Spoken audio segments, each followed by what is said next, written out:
And we're live.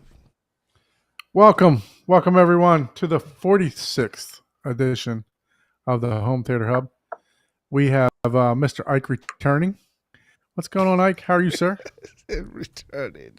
Well, it's good to be back. Thanks for having me back on the show. You know, I enjoyed the last time I was here, so it's always a pleasure to be back. I'm doing good. How about you and then guys? we and then we got Paul with the spicy dill pickle beer. He's always got Yep. the Yeah. Sometimes you got to try something new. some kind of off the wall beer that he's drinking over here. So never even heard of spicy dill pickle beer before, but Oh, it's good. hey, It's good. for my other job, Mm-hmm. they actually came out with Cheers. a spicy goldfish dill pickle. So yeah, I understand. Mm. It So, actually Okay. sold pretty Yep. good too. fish. Yeah, Oh yeah, I yeah, bet. People just it have actually did horrible pretty good. taste. It's horrible taste, man. People like So what you people been like up a to, little Paul? tang. Not much. Same old working and still learning a new application, an actual commercial grade application for my 3D printing, and like it's complicated. There's easy parts, and then I'm jumping right into the difficult stuff, and oh man, it's layers upon layers. It's I can't even explain how complicated it is, but I what I found out today was I was doing stuff, and come to find out the application actually had crashed because I was trying to do stuff and it wouldn't let me do certain things. I was like, what the I was getting so frustrated, especially when you're learning, because I'm like, oh, I must be doing something wrong. What am I possibly doing wrong? I feel like I've done this and this worked. Oh, yep, sure enough. I finally got frustrated, closed the application, came back, boop, everything was working exactly like I expected. I was like, oh my gosh, I didn't realize that was an option. And Wow. it's horrible when you're learning, you're trying to learn something, so you don't know if you're doing something wrong. You have no idea that, oh, it's the application that's halfway working. So I was going back in a timeline to try to edit something that would automatically edit and fix everything else as well to match, not fix, but just like I was changing a parameter, and it was like, oh, okay. So anyway, that other than that, me and Jessica watched Purple Rain, the 4K. She had never even seen Purple Rain, so Oh wow, that was fun. It's yeah, it's I like my stereo. It sounds good, that's awesome. when you're jamming to some Purple Rain. To some Prince. Yep. Operate. So other than that, nothing. One of the best guitarists, right? You think so? Prince. Yeah, one of the top performers, and yeah, he's Yeah. definitely good at the guitar. I think people would argue whether or not he's like technical or whatever, but he's just one of the best artists as far as performing with the guitar. I mean, he just, Yeah. he makes the guitar like have soul, you know. Yeah. I Like think I'm Yeah. that, sure, there's people that play technically yeah. better, but he just, man, he made that thing just talk, Hmm. literally. Yeah, I think that Purple Rain instrumental is probably one of the best when it comes to like strings. It's really good. Yeah, Yeah. I would say he's arguably one of the top 10 guitarists. That. Yeah. Oh yeah, for sure. So, I can put it but yeah. there. Well, how about you, Ike? What you been up to? I know that you had a little stint away, but what you been up to this week? Nothing, honestly, nothing. I did watch a movie. I went back and I watched A Bridge Too Far, which is one of my favorite World War II movies.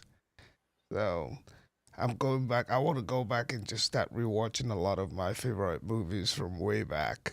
And it sounded really good. It almost sounded like a recent mix.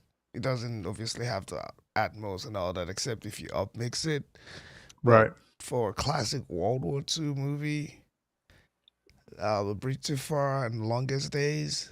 Those are some of my favorites. So that's about the only thing I did home theater related. Everything else was just, all work, catching back up on work after, a week of absence. So Yeah, I've been trying to convince my son um, to go and see the Transformers with me. The new Transformers One, they have it playing in 4DX at one of the theaters here. So I've been trying to convince him to go see it with me, but I think I may have. We went to Target the other day and he saw the Transformer toys, so he actually started. He said he wanted some of those, so I bought him a couple of those toys and um, just want to take him to experience Transformers because they were definitely a big part of my upbringing. I really enjoyed Transformers and Voltron. That was like one of my favorite cartoons right there was Voltron. So just want to try to get him involved in some of those types of cartoons. It's just coming back full circle, right? You know when when you're kids, there's a lot of stuff that TV shows and everything else that are coming back that when I was a kid, that are now available for younger kids like Teenage Mutant Ninja Turtles and stuff like that. So Have you I seen definitely the remake of Voltron? I've not seen the remake of Voltron actually. Yeah, it's not bad. They took a little bit different storyline when it comes to Okay. the love interest, but it it's pretty good. so It's pretty good. so Voltron or He Man? Did you guys watch He Man growing Oh, up? I loved He I Man. watched Which one do you He-Man. prefer? Because I'm a He Man guy. I love Voltron. He Man I was was more just Voltron. I liked Voltron better. I had I the like big, He-Man. I had the Castle Grayskull. I had everything, man. I had all that stuff, right? Uh, what was it? Man of Two Faces, and He Man, and I yep. had all those characters, man. They were so cool. I wish I kept all that stuff, because it's probably worth some I money now. I only collected GI Joe. I didn't, Ah, and I tried to yeah, do the Voltron, but they were so expensive for Yeah. yeah. what I could I had the afford. Voltron that made the giant one Yeah, that the made the big big, robot. yeah, Yeah, the that big thing's robot. worth like $1,000 now, man. Yeah, Yeah. I yeah. I wonder if you had could. that. Look, see, we got a few He Man fans, man. That's what's up, Look at Miguel. Miguel in the house. Miguel, how's that theater coming, ma'am? Is Uh, that Miguel? Is that the right Miguel? I don't know. I'd have to. Yeah, look at this international straggler, man. Scardio, all the way from Japan, man. Oh man, watching from Japan this You're AM. living la vida loca, man. I would be like you when I grow up, Oh Scardio. man, Fred said Power Rangers. Man, you're not Ah, that young, dude. man, go Don't away, even Fred. play. Coco. Yeah, don't even get out of here. Man. Fred probably saw the original Fred Flintstones when it came out, man. You're talking about Power Rangers. But Steamboat Willie, Mickey Mouse was his, Yeah. you know, first cartoon. What are you talking about? oh man, you remember the Oh, old Spider-Man too? Like the hmm super old one.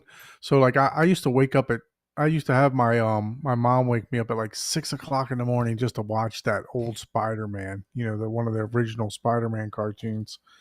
And hmm I used to love that. But no, Voltron was probably I think I like Voltron better than I liked He-Man, but they both came on like back to back on the Oh old yeah, I watched them all, but the yeah, old UHF channel, right, where you had to switch it over to yeah. UHF, and there was no remote. You were the remote, right? Channel Get- 41 or channel 62. Yeah, yeah, yeah. See, That. we had those outdoor antennas we used to put on a pole and run a cable to the TV. And if you were the youngest one, you have to go stand out there and and the senior ones to tell you to turn it until you get, and they're like, hold it, stop. And you just hold it there. You end up staying out there because you can't leave it. So you end up just holding the damn antenna outside, man. But I think I like the soundtrack, the Yeah. score of He Man.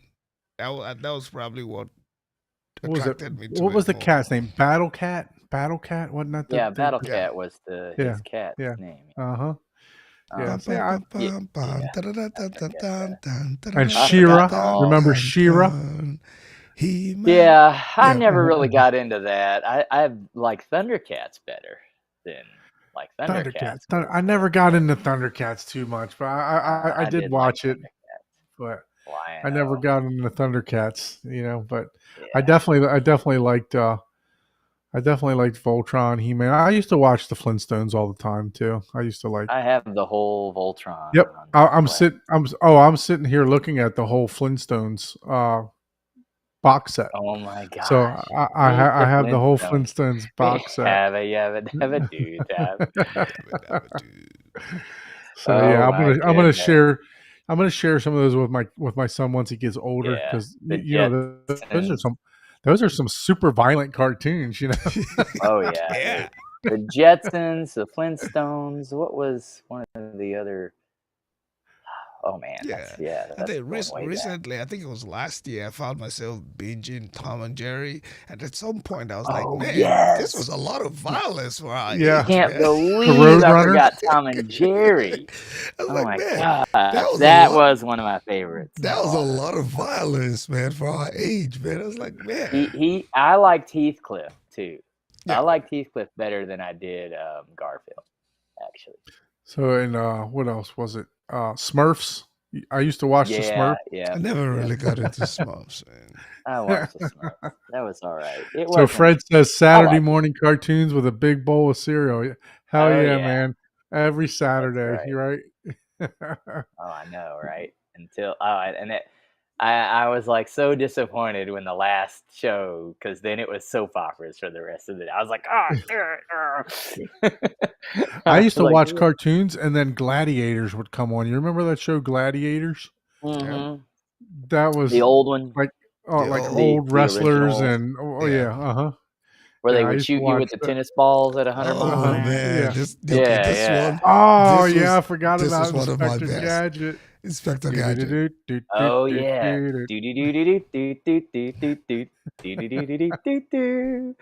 Yeah, that was a great show too. That Yeah, was a that was fantastic. funny. That was God. There were so many, man. Yeah, I Yeah. mean, we all watched them all. It's just there's so many. I'm gonna have to look for an Inspector Gadget box set. I'm writing that down right now. Yeah, See I'm if they sure have there something. is. I'm sure you It find came out with the something. movie. Yeah. hmm I'm going to Google and see right now. I gotta look. Yeah, Let's the see. 80s Transformers for sure. I have the movie. I do not have the actual series. And yeah, GI Joe was probably my favorite. I don't know why. I just like GI Joes. I collected the toys. I Oh played crap! Look GI at this. Joe. The Inspector Gadget is box on set. Netflix. Oh, hmm It's a remake of Inspector Gadget on Netflix. Didn't realize that. oh wow. Oh, remake? Yeah, nobody want Yeah. to watch a remake. But I Now, is mean, it the movie? They have a movie too, live action movie that they made. I'm not sure. Let me see if I can share yeah, here. the complete series I see are all DVD. I need a DVD player, man, in the home theater. Nah, that's what Um, your Plex is for. You just rip it to DVD and it'll keep track of your stuff. You can have it remove the intro and outro. And Ain't nobody trying to repeat. The box set is gonna be like 2,000 DVDs on that thing, man. Well, it's just a 12 disc for the complete nah, series. it can't be worse than Bleach. Bleach is like 380 episodes, and I got that whole thing on.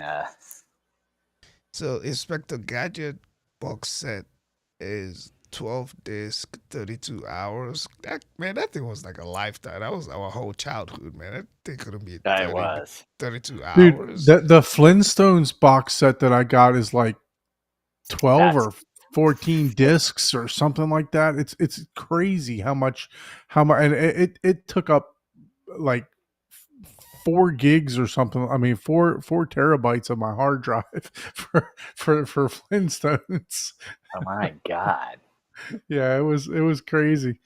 But yeah, no, So yeah, I definitely want to share some of those old cartoons with my son. So but GI Joe, yeah. My son discovered Tom and Jerry a little while back with my mother-in-law. They were watching Tom and Jerry in her room, and I walked in and just watching them beat the living crap out of each other. Dude, that Tom thing and was. Look, if it was recently, they would have canceled that thing, man. Oh oh yeah, yeah, Wiley. There was Jeez, they would have Roadrunner and the Wiley canceled Roadrunner, yeah. Coyote. Yeah, Roadrunner, I mean, Coyote. They would have canceled yeah, all that stuff, man. Like Tom yeah, and Jerry was just different. yeah. Yeah, that was the yeah. most. That was the most. I don't know. It was wild because last year I was just binging on it. I was like, man, we really sat down and watched this stuff, man. Oh Yeah. yeah, it was entertaining. Yeah. Hence the reason why we got people running around killing people I know, for no right? reason. Dude, I don't know But- about that. I never had the inkling. Yeah, I never thought. Oh, I remember. This is how it's done, right here with an anvil. yeah, Actively no, I ordering it just right now. yeah, we grew up with a different type of violence, I guess. Okay, Yep. let's plenty of throwback, I guess. Let's talk about present day stuff. yeah. Let's talk about something that got a little preview and uh, wasn't supposed to, but Jeez, actually what was that? actually got a little preview that you weren't supposed to. It wasn't supposed to be announced till October 1st. Oh, yeah, you go down a slippery slope now. Oh,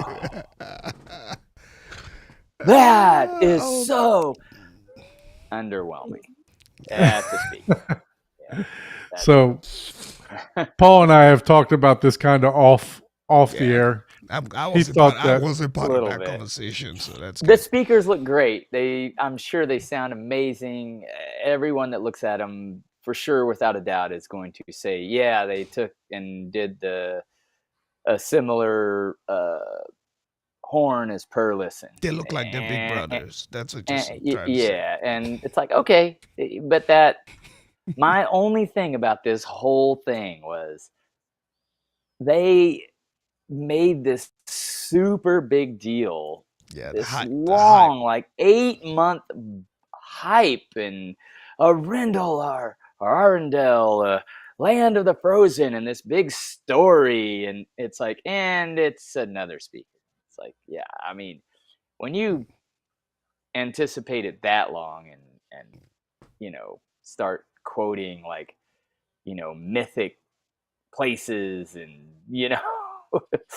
you better but- you yeah. better more than just say, oh yeah, that's cool. Yeah, but I mean, Look, I like the design. I'm in the forums. It does right? look good. I Yeah. like it. I like it a lot better than the SVS that Yeah. they did. I'm in But the f- I haven't seen these in person. I Yeah, thought the SVS looked amazing when they showed them, but once I saw them in person, I kind of fell into the Fred camp where I was like, "Oh, good God, they look ugly as shit," especially with the grills on. Like, I was like, "Oh." yeah. With that one, you don't want the clothes on. That the grill Yeah, needs to stay off that thing and stay up. But Yeah. for the Arendals, I guess the community is excited because I'm in a few of their community forums. Yeah. Right? Oh, yeah. So Yeah. they- It looks they- like a great. Yeah, great speaker. their community is really excited about it. But those Slim 8s, if you scroll back up to those Slim 8s, those things, for some reason, I just like them. Never listened to them. Yeah, that one just feels like a good set of on-wall surround speakers. Yeah, let's see what Like, they. I just like it. Just looks good. Like it looks like something I Yeah, wouldn't they mind. look Yeah, putting I really in like good. the my way they room. have that baffle separated like that on the Yeah, front. they look Yeah.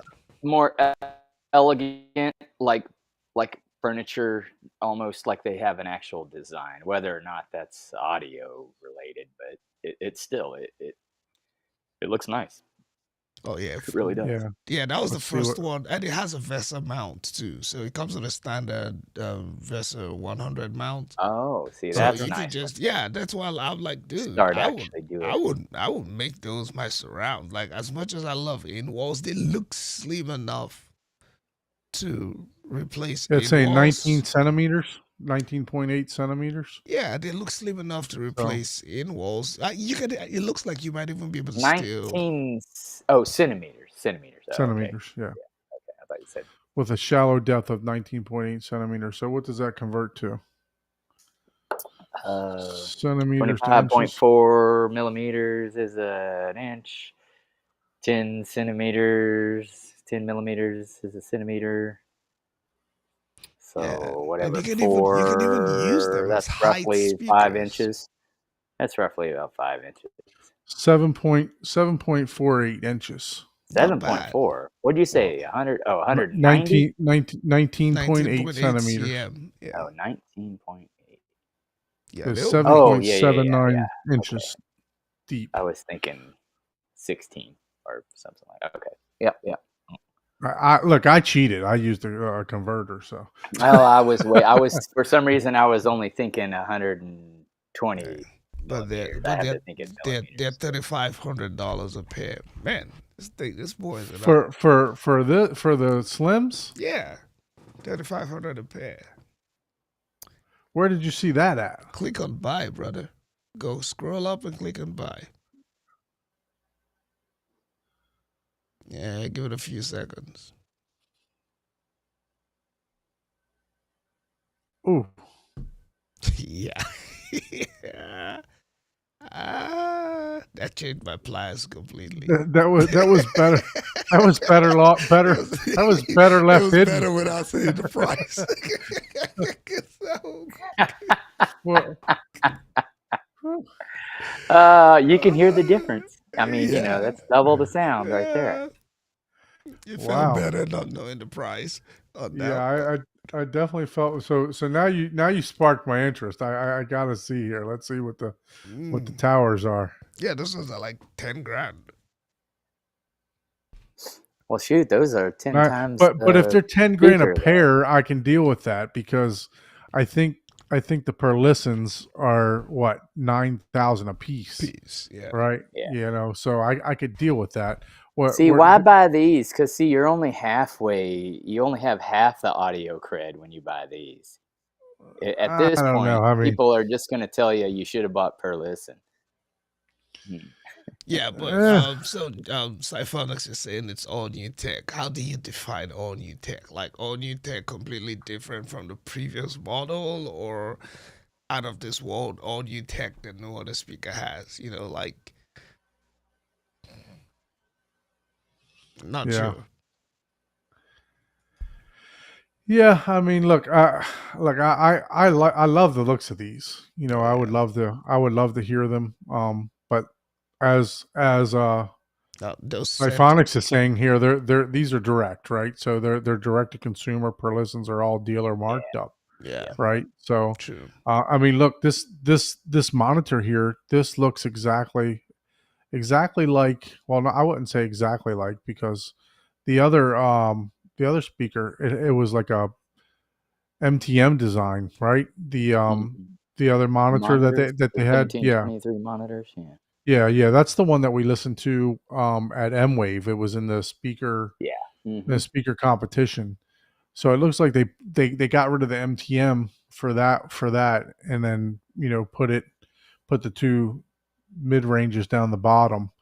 Well, that was for the monitor, though. They've always had the other down here. They have MTMs right here, 3 ways. There's an MTM on the center. Yeah, the center. Yeah. Now those I like the fact that they actually have a more closely matching center. Center, right? And with all the 8s. Like, that's the one. If I was to get this, I would get that center. What is the dimension of that? What is the dimension of that center, man? Because wow, you don't need. Let's see if it's beefy. It is 53 inches wide. So that thing is what, 4 feet? Mm-hmm. Where did you see that out of the product details? Golly, I got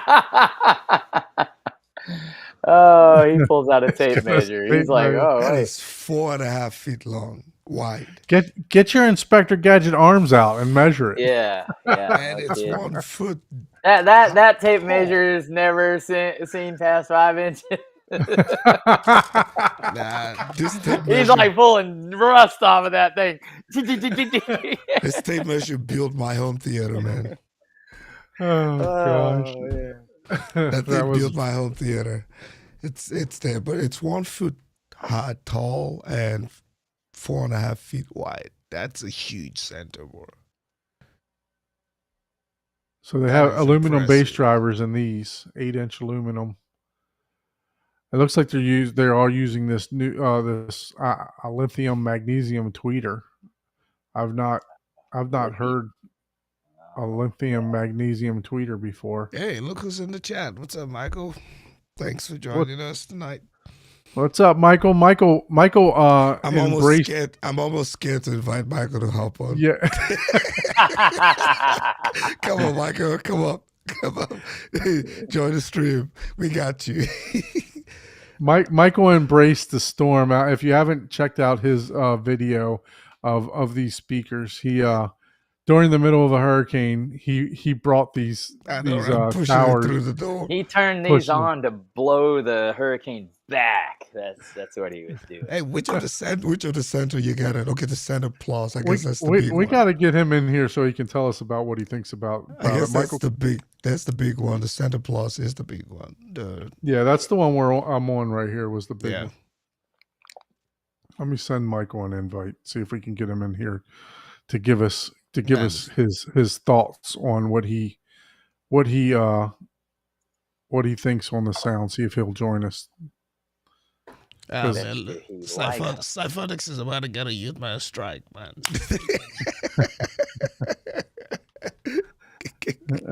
I use some of your strength. Oh, strike. Oh, guess who's here? Okay, let's do this. Let's do this.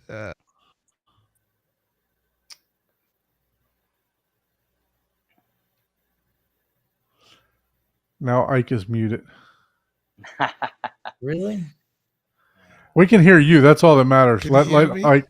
Now we can No. hear you now. Yeah, I accidentally muted myself. What's up, Michael? What's happening, man? She Long time no see, man. I know, man. been a while. having a fun time with our Arendals, right? Arendals. Yeah, they're pretty crazy, man. It's definitely I had no idea. I mean, things are going to be big. We Right. look online and we see measurements, we see the size, the width, even the weight, and you're like, yeah, it's going to be big. And then you get it and you're like, holy crap. Yeah. I didn't know it was going to be that big. Yeah, if you're not doing like a box, Yep. that's that size, it's hard to, Yeah. fathom how large, like the full Marty's. One of the people here has those, the big ones.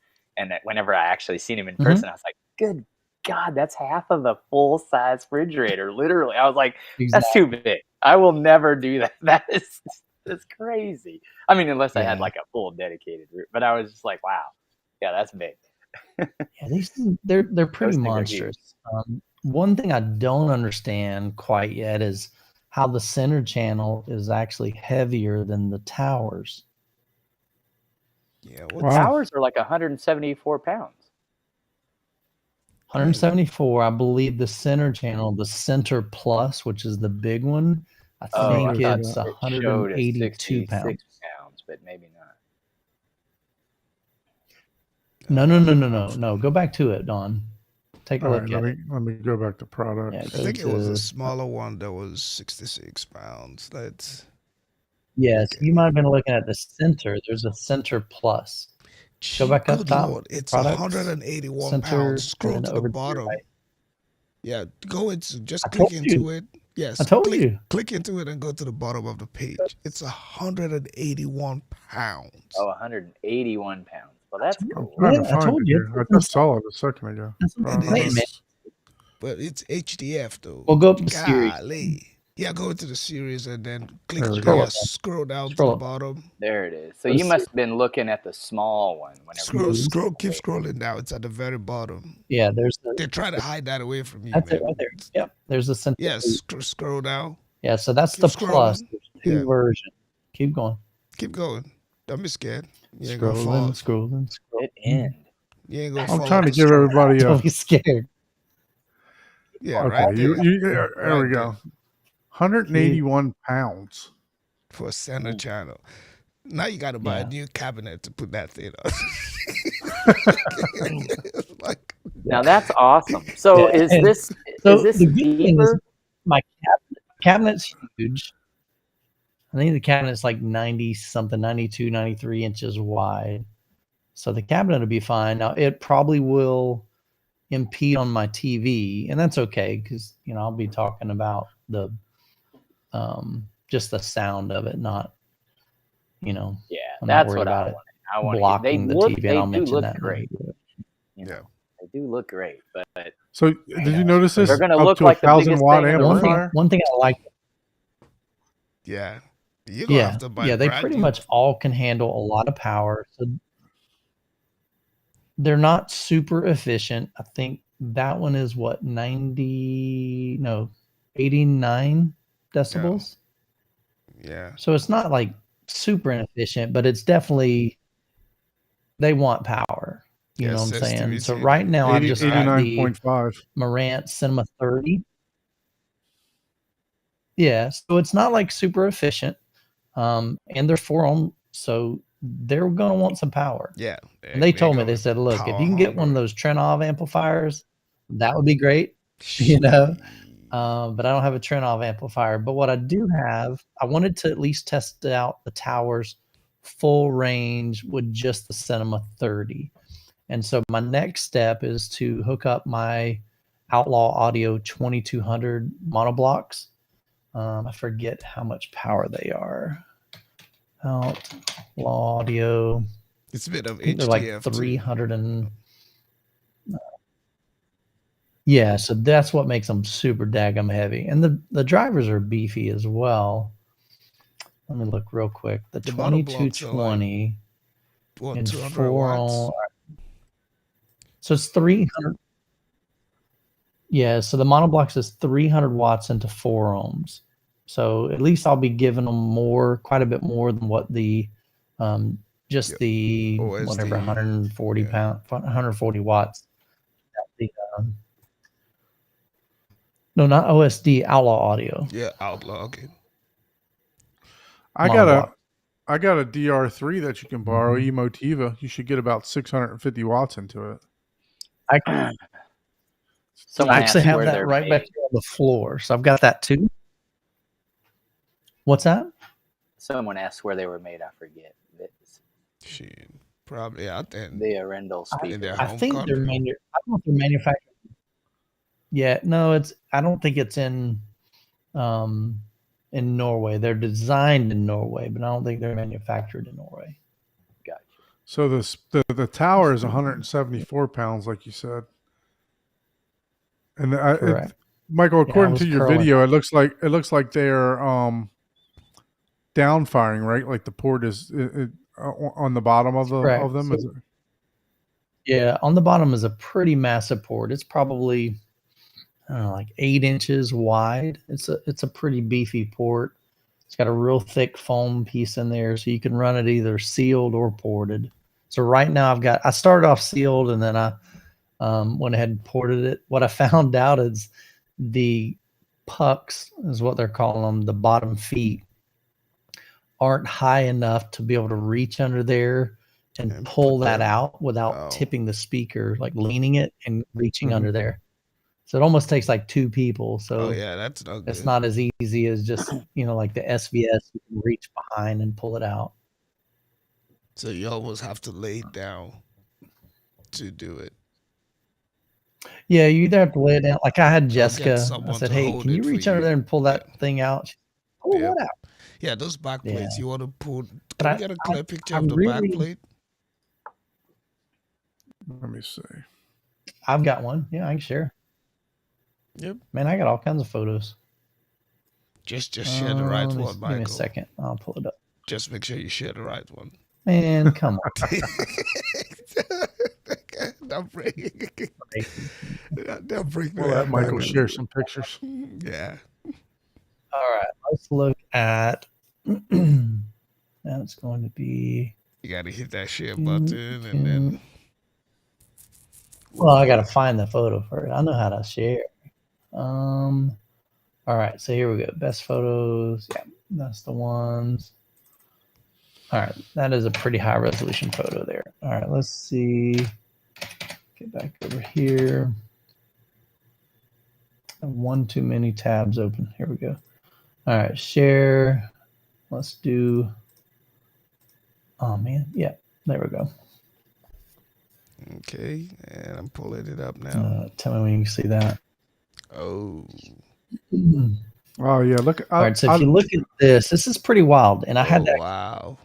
Yeah, that looks clean. I had to ask them some questions on this because I've never seen anything like this. So normally, I totally get the dual binding post. So here you've got the two. You can see the. Can y'all see my cursor? Yes. Yeah. I'm gonna switch it to full screen. That makes it a whole lot easier. Yeah. Okay. So this is pretty normal of a dual binding post. And what this allows you to do, for those of you that don't know, is it allows you to either bi-amp or bi-wire. Now, I'm not a big proponent of that, but it gives you that flexibility. So if you were bi-amping or bi-wiring, you would actually unscrew, let's say, this one and remove this silver jumper here. Do the same thing over here. And then you would take one cable, let's say if you were bi-amping, you would take one speaker cable and connect it to this left and this negative and positive. So that would run your the top end, the mid-range, and the tweeter. And then you would take a separate amplifier, or at least a separate channel, and connect it down here, and that would run those 4 bass drivers at the bottom. So I understood that. That was easy. But then I'm looking down here and I'm going, what is this? And so I had to reach out to them, and they actually had a document that they sent me. So basically the way this works, this is an additional set of jumpers. What this does is, you can see it says HF down here, and over here it says mid. And to me, in my brain, I would have reversed those two, but nonetheless. Yeah. So the HF is the high frequencies. So that's controlling the, like your tweeter, your top end. And it comes with this little jumper right here. In the default position, it's connected to the HF and the REF, which is just reference. So think of reference as just like normal. It's not boosted. It's not reduced. So if you were to move this jumper from reference over to where you see it now in low, it reduces the tweeter, the high frequency, by 2 decibels. If your preference and if your room, you like a little bit brighter sound, you could take this and move it from the low over here to the high, and then that would give you a boosted 2 dB above reference, above like that middle ground. But then you can also do the same thing for the mid-range. So that's like a switch that you can that's like a switch you can just turn and move it to the next one. 100%. Yep. So literally, it's literally it's a jumper too. So you pull it out and then move it over to either reference or low, and just plug it back in. Yep. So you could boost so right now in this example, the high frequencies are reduced by 2 decibels, and the mid range is boosted by 2 decibels. But you could reduce both of them. You could reduce the mid and leave reference, or leave the high frequency at reference, or boost it 2 dB. So it's really just, I thought that was pretty cool. Now in the set that they sent me, these are pre-production models. So that isn't actually connected internally. So me changing them doesn't change the sound. But I was at least able in my video just to show how it works and how it functions and what the purpose of that was for. Yeah, I thought that was pretty cool. I'd never seen that on a pair of speakers. So in Vega had that. in their treble and mid back in the Well, day. Yeah, and Interesting. Siphonics says that, you are in some of the upper end speakers. I know he does a lot of videos on higher end. He said that it's common to see those also on some of the higher end. And as Ike mentioned, we're too broke to know about those higher end Yeah, some speakers. of us It's don't play. it's Some of us common don't in play on that PA level. stuff too. It helps match room acoustics because sometimes you can't. It's much easier to reduce the high end in a speaker than go in and install a bunch of absorption and diffusion. Yeah. Whenever you're, Yeah. So I thought that was pretty cool that they give you that It is. flexibility. And I'll share another photo. This kind of shows how much of the curvature, I guess, of that compared to the 1723 that's next to it. Well, that's kind of weird. Does it not? I guess it doesn't. Does it crop No, that? I can see that. Yeah, sometimes One, two. the window I crops can it. put it on full screen. Let me do Yeah. full screen. If it'll. Yeah. Yeah. It looks like it doesn't really scale it down. Yeah. I don't think if I make it smaller. There you Yeah. go. It's There working. you There you go. go. We can see Okay, it. let me do that. I'll just reduce it on my end. Okay, let me get it down. See if it'll show the whole thing. Oh yeah, the curve is very I pronounced. have a really high resolution. Yeah, it's You very did portrait pronounced. There you go. Okay, so now you can at least see the bottom. So it's got a pretty significant curve. And one thing I was concerned about initially was, and some people even mentioned it in my comment section, is that, man, that tweeter is pretty high. And so, of course, the higher the tweeter, that's putting you off axis. But what's interesting about that is because that top end is curved, if you think about it, the top end, the tweeter, and the mid-range is angled down towards the listening position. So I'm like, well, that's pretty cool. Ideally, I think on their documentation, they say that ideal distance is supposed to be like 14 feet. And I'm a little bit closer. I think my seating is maybe either 13 or 12 and a half, something like that. So it's pretty close to that. But you're not sitting off. I mean, unless you're sitting like right up on these things, like 6 foot, that might be not ideal because then that's going to be putting the tweeter blowing, way over your head, I would imagine. Over your head, yeah. And it also depends on how low you're sitting. Yeah. But they did some really cool things with this. Let's see if I can find a close up of the driver. So they've got the what do you call it? Inverted surrounds. So let me share this one. Again, that was kind of new for me. I'm like, man, I don't know if I've ever seen an inverted surround. Let's see how well that shows up if I need to zoom out on it. They remind me of the KEF speakers. Yeah. So you can see where that little.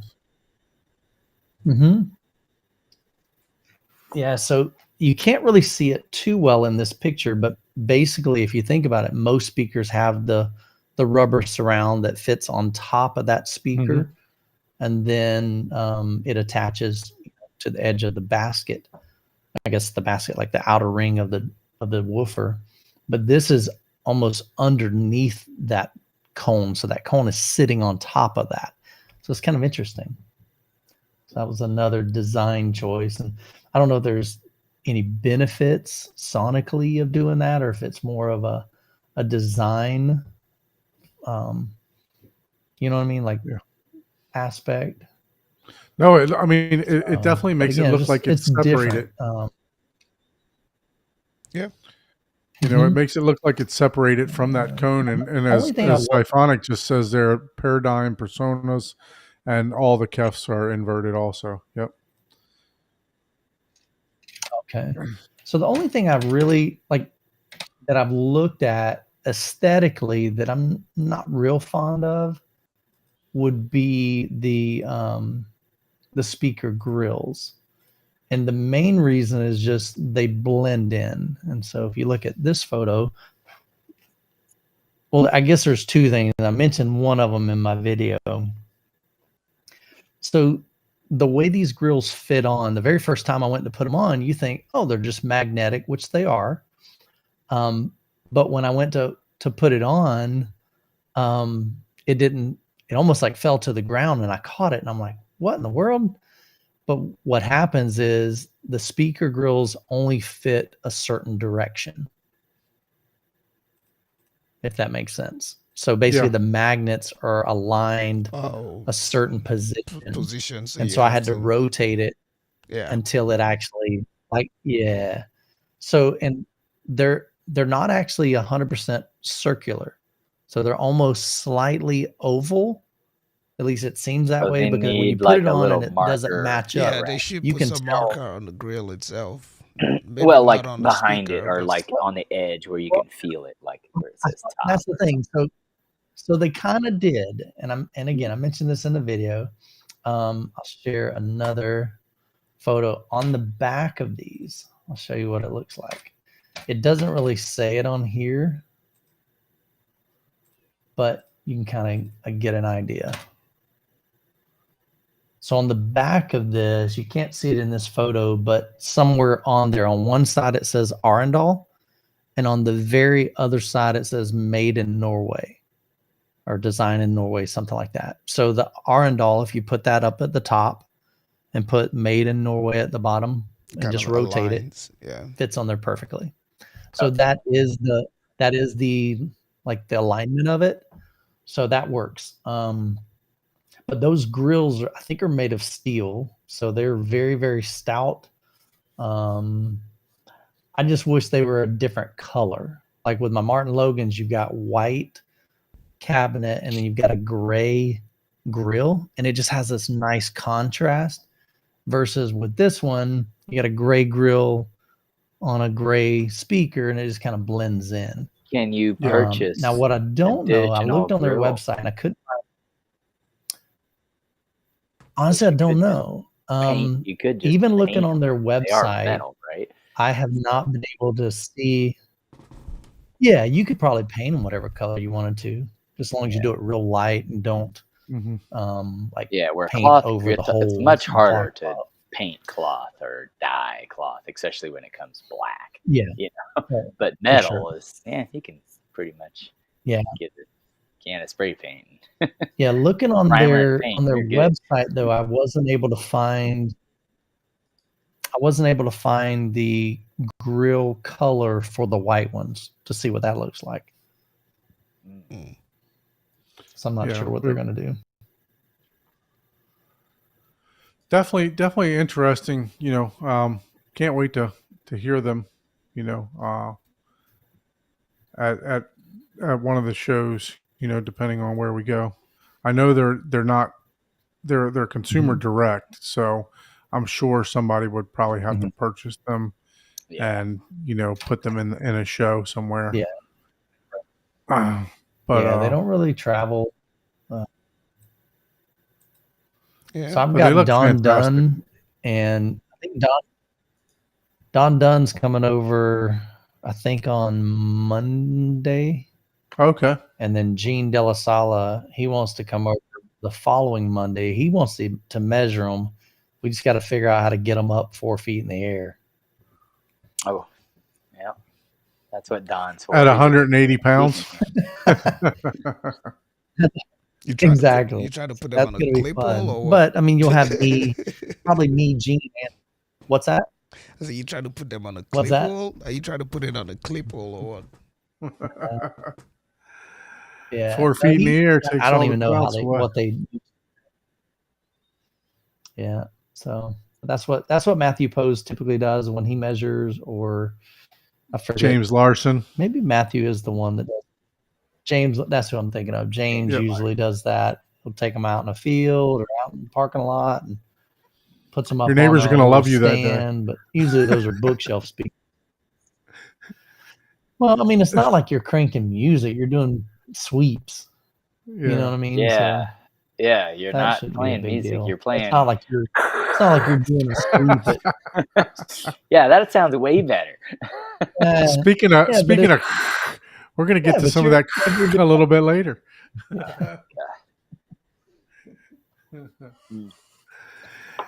Oh, man. Yeah. So I mean, all right. So we got the gist of them. Have you got them hooked up? And what do you what do you think of the sound? Compared so to far I the really old like ones. them. So the first thing I noticed between them and the 1723s is that they have, I guess, and I'm not I even shared in my video, I'm not an audiophile. It's difficult for me to explain what I'm hearing.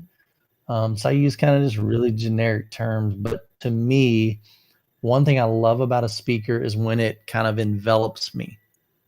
Sometimes I listen to speakers and the sound is just literally coming from the speaker and it hits you and it's coming from the speaker.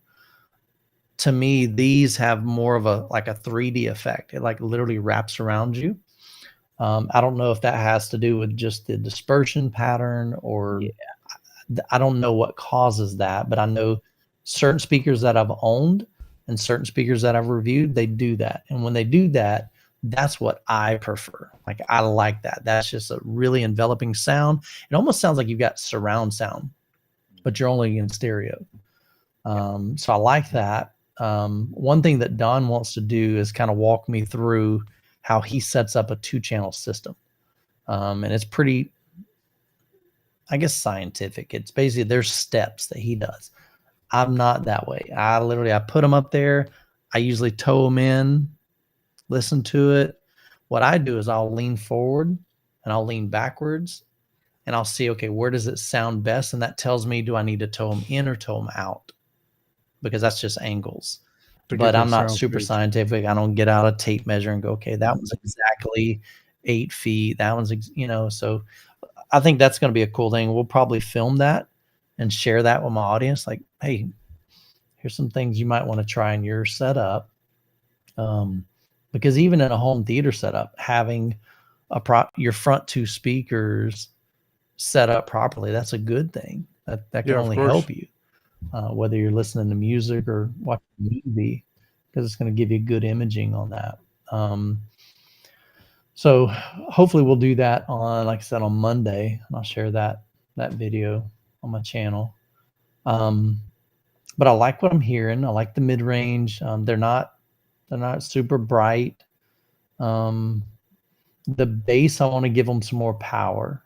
Like I said, the receiver sounds fine, but I think I can get more out of the bottom end by giving them some real power. So I'm gonna do the monoblock first. I may take that Emotiva because it's got more power. I think what is it, 600 watts for the DR3? Yes, in the 4 ohms. Yep. Yeah. Mm-hmm. Yeah, because that's what my Martin Logans are. Well, they're 4 ohms and yeah. So yep. Yeah. So we'll go have some fun with it, and then once the other ones come, then we'll get that hooked up in a surround sound. Of course, I'll have to recalibrate again, run Odyssey, and may even purchase the Dirac license and check that out as well. So yeah, we'll have some fun. Yeah, that sounds great. I mean, those are some speakers that if I were to buy them, I think I would have to keep them out in the open. I definitely want to put them behind a baffle wall. Yeah. Or I would, like you said, Mike, like hang them on, use the Versa mount and hang them on the wall, because those just look phenomenal. I mean, I really do like the looks of them. They are definitely something that I would want to display. Slimline series, they were saying they could use those for even an LCR. Somebody doesn't have the room for those big towers or even the big monitors. You could use the Slim, mount those to the wall, LCR, even behind a screen. So it seems like that's a pretty versatile speaker. They're not sending that one, so I don't know what they'll look like. But having that VESA mount, I think that's pretty cool too. So it seems like they've done some really unique things with this. speaker set. The one thing that I haven't asked them that I probably need to is, do they have plans for an Atmos speaker, or at least a height speaker that you can mount as a overhead speaker? I think they said it's slim. You can Because use that's this. one thing that You I'm can not use the seeing on. slim for Atmos speakers. On the website, Yeah, you it might be says able to Of course angle you them. could. Yep. That would be an on wall. I mean, on the website, It's there saying I says, that's guess that would recommended be up your to on-wall 400 watts option. for the. Saying that it's recommended up to 400 watts for the slim. I'm looking at it now. So that's still a good amount for Yeah. your. I'm wondering if they.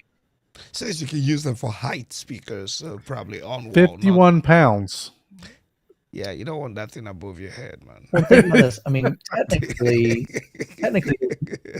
think about this height. Technically, there's not an Atmos speaker. Yeah.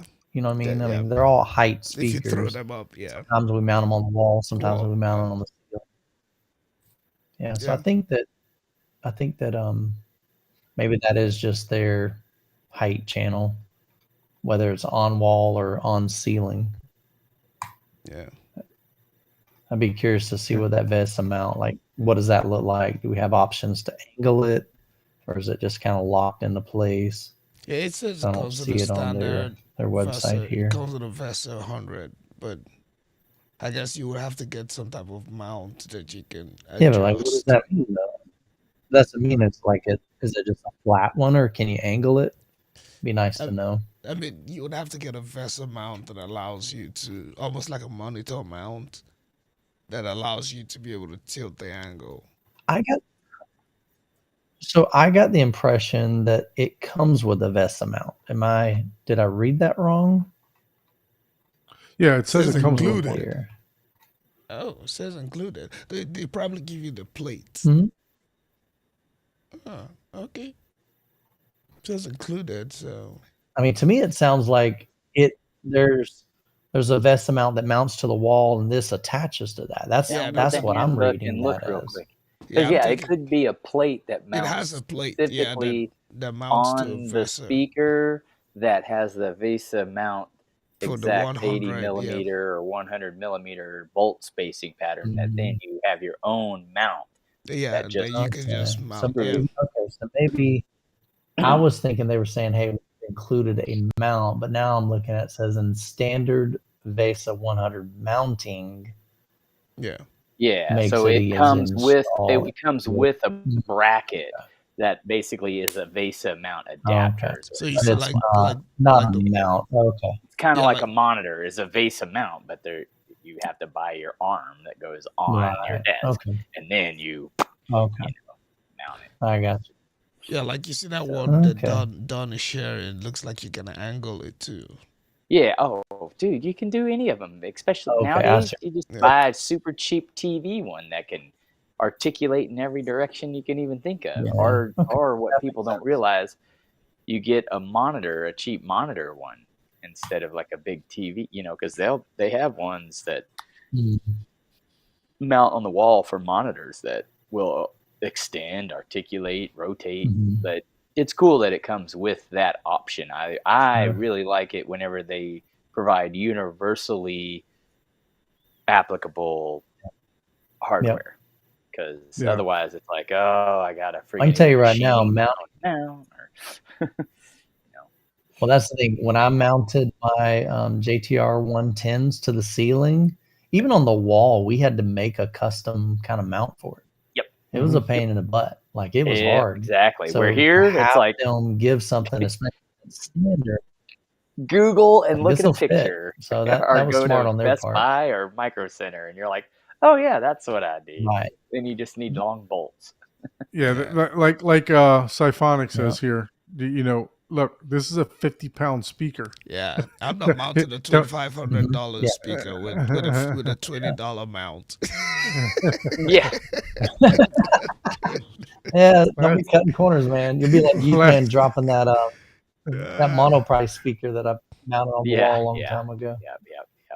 You'd be surprised though. I mean, when it comes to hardware, steel is steel. You know, I mean, it either holds if the it weight falls that it's on you, recommended, or it doesn't. If it falls on you, you're gonna hear the real voice of God. So you don't even want. Yeah. Yeah, well, I mean, if you think about it, your house is held together with quarter-inch, screws. So, I mean, Yeah. that's holding your ceiling on.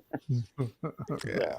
Yeah. So Yeah. looking at the back of, let me see, I can probably share this. I don't think they have this image on their website. Let's see. All right. I don't know if you can see that.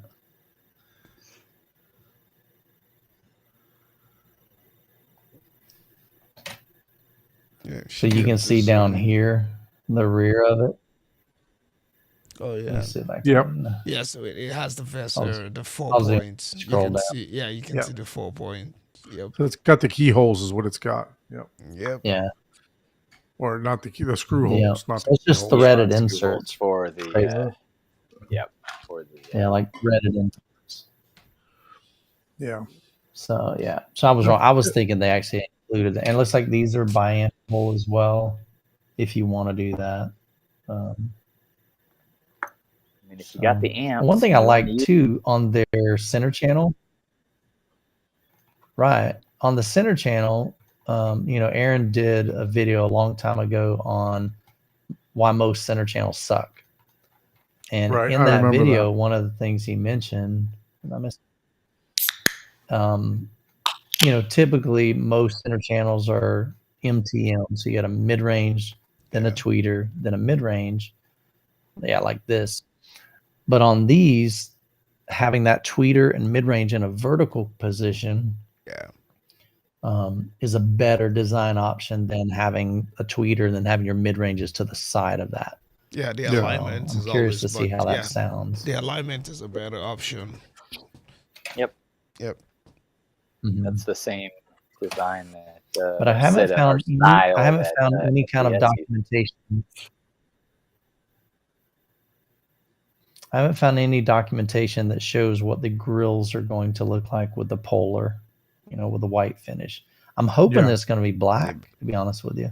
I don't know, Really? or at least gray or something, just so that they contrast. 'Cause So if it's just contrast? all white, it's going to look weird, I think. I would say they probably It have depends the on gray. your living So again, room look too, right? on Universal. look online.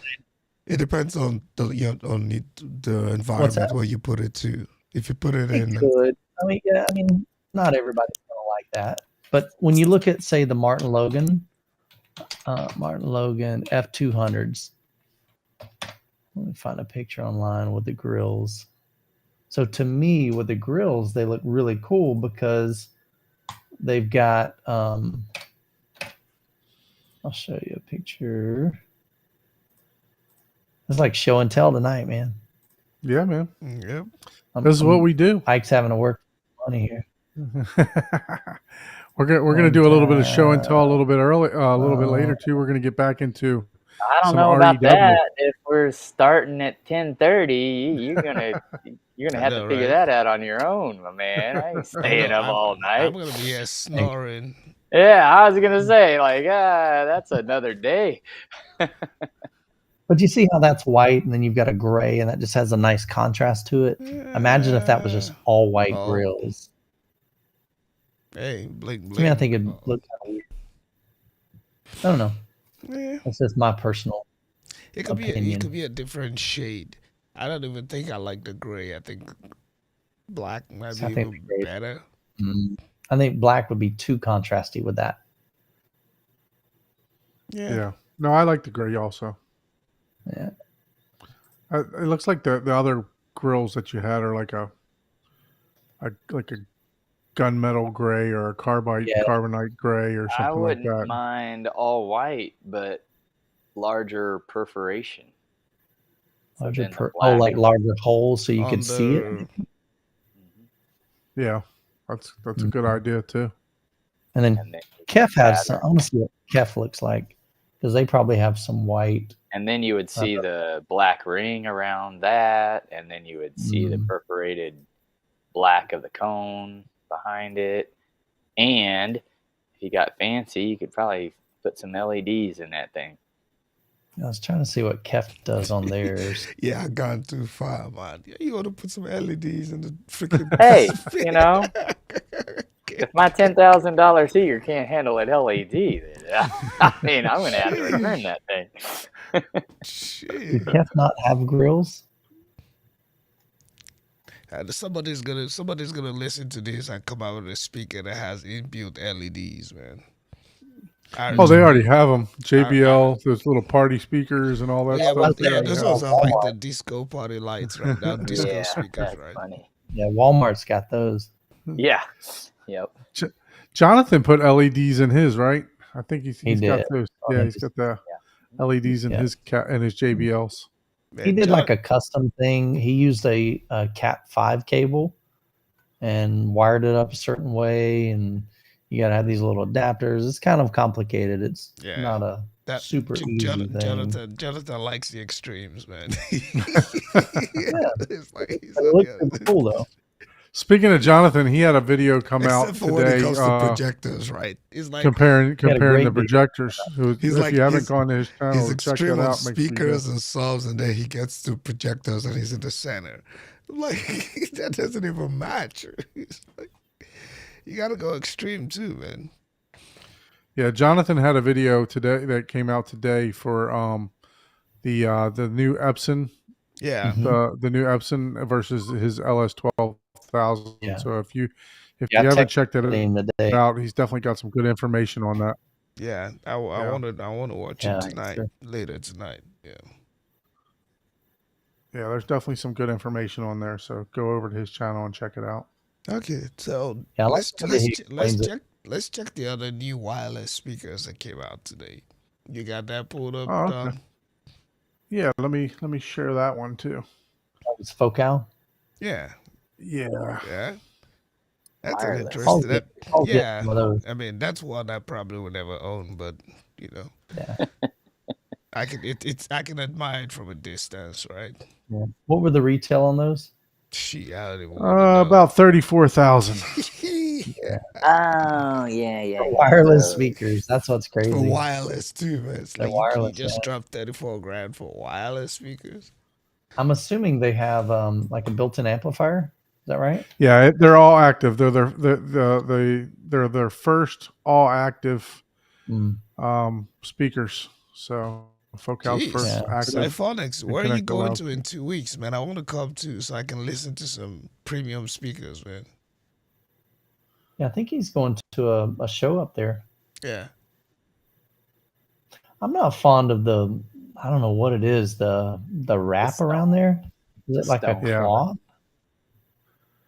Yeah. Not I just It looks sure. like Yeah. it looks like on your old TV when your antenna didn't work, the snow on your TV. Oh, when you're waiting for the network to start, you just get those black lines. So they're Look. feeding it 250 watts to the base frequency or the the woofer, and then they're giving it 75 watts to the tweeter 250 and watts. to the mid. Man, Clips has like 600. What Yeah, for are that the- price, I'm expecting honestly- 1,000 watts at my woofer. What is the I'm looking for the woofer. The woofers are only 6.5-inch drivers. Is that right? No, Let's go to some Yeah. specs. they just don't have a space. It looks like 61 divided by 2, but I'm assuming that's 6.5-inch drivers for the woofer. Yeah, And then they have 4 6.5-inch. on each side. Yeah, 2 on each side. Man, this thing. Okay, that's what it is. So it's got 4 6.5-inch, and then the mid range is a 6.5-inch, and the tweeter is a man. It does So look it's good. 15 It over does 8 look inches. good, man. There's that no need for five- that felt. Is that on 1 and thing. 5/8? Yeah, that's the only thing that looks a little odd to me. Like, why is there even the felt with what? So, Can you scroll with what we're seeing? That design looks good, but that Yeah. felt sounds like a cat magnet, man. right. Yeah, I don't know. That's what I'm thinking. They're going to be all over it. Like that's a scratching post. $30,000 scratching post. It's gonna be a cat magnet. That would be one injured cat. Well, I Oh, mean, man. if they're Wi-Fi, these go outside, right? Or wireless. Well, they're Yeah, wireless, but Put them wherever. yeah, they're just like the Keth has the wireless ones also. You know, like the They're doing a beryllium tweeter on these. yeah. Well, they're Utopias, Really? so I think their Utopia line carries the beryllium. Mhm. Yeah. I mean, they look sharp. I mean, other Yeah. than, like I said, I wonder if you can get, are there different? No, there's just one finish, gray felt. I haven't seen any other. Yeah, up top, that's all it says, gray felt finishes. Let me book a listening that's, session. Hold on. Let me see where I There can you book a go. listening session. Yeah. Yeah. They know who their customers are. So it looks good though. No, No definitely. results Yeah, in I my mean, area. It looks good. That Twitter I like looks the pop different. of red in that Yep. picture. That looks cool. yeah.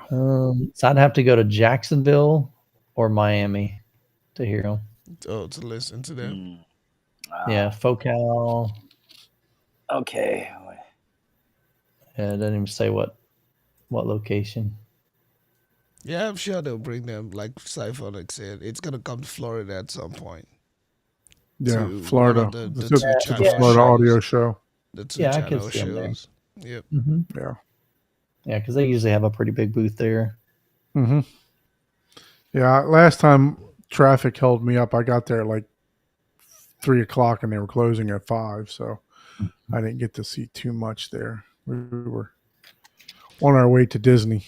Yeah, So. and I think the next one was what the official release of the 17-inch SVS subwoofers. Yeah. I didn't pull that up. Let me see if I can pull that up.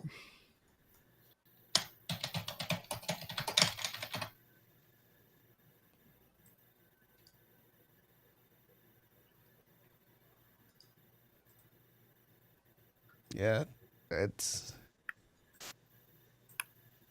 I think those have sparked some interesting conversations and on the Facebook space.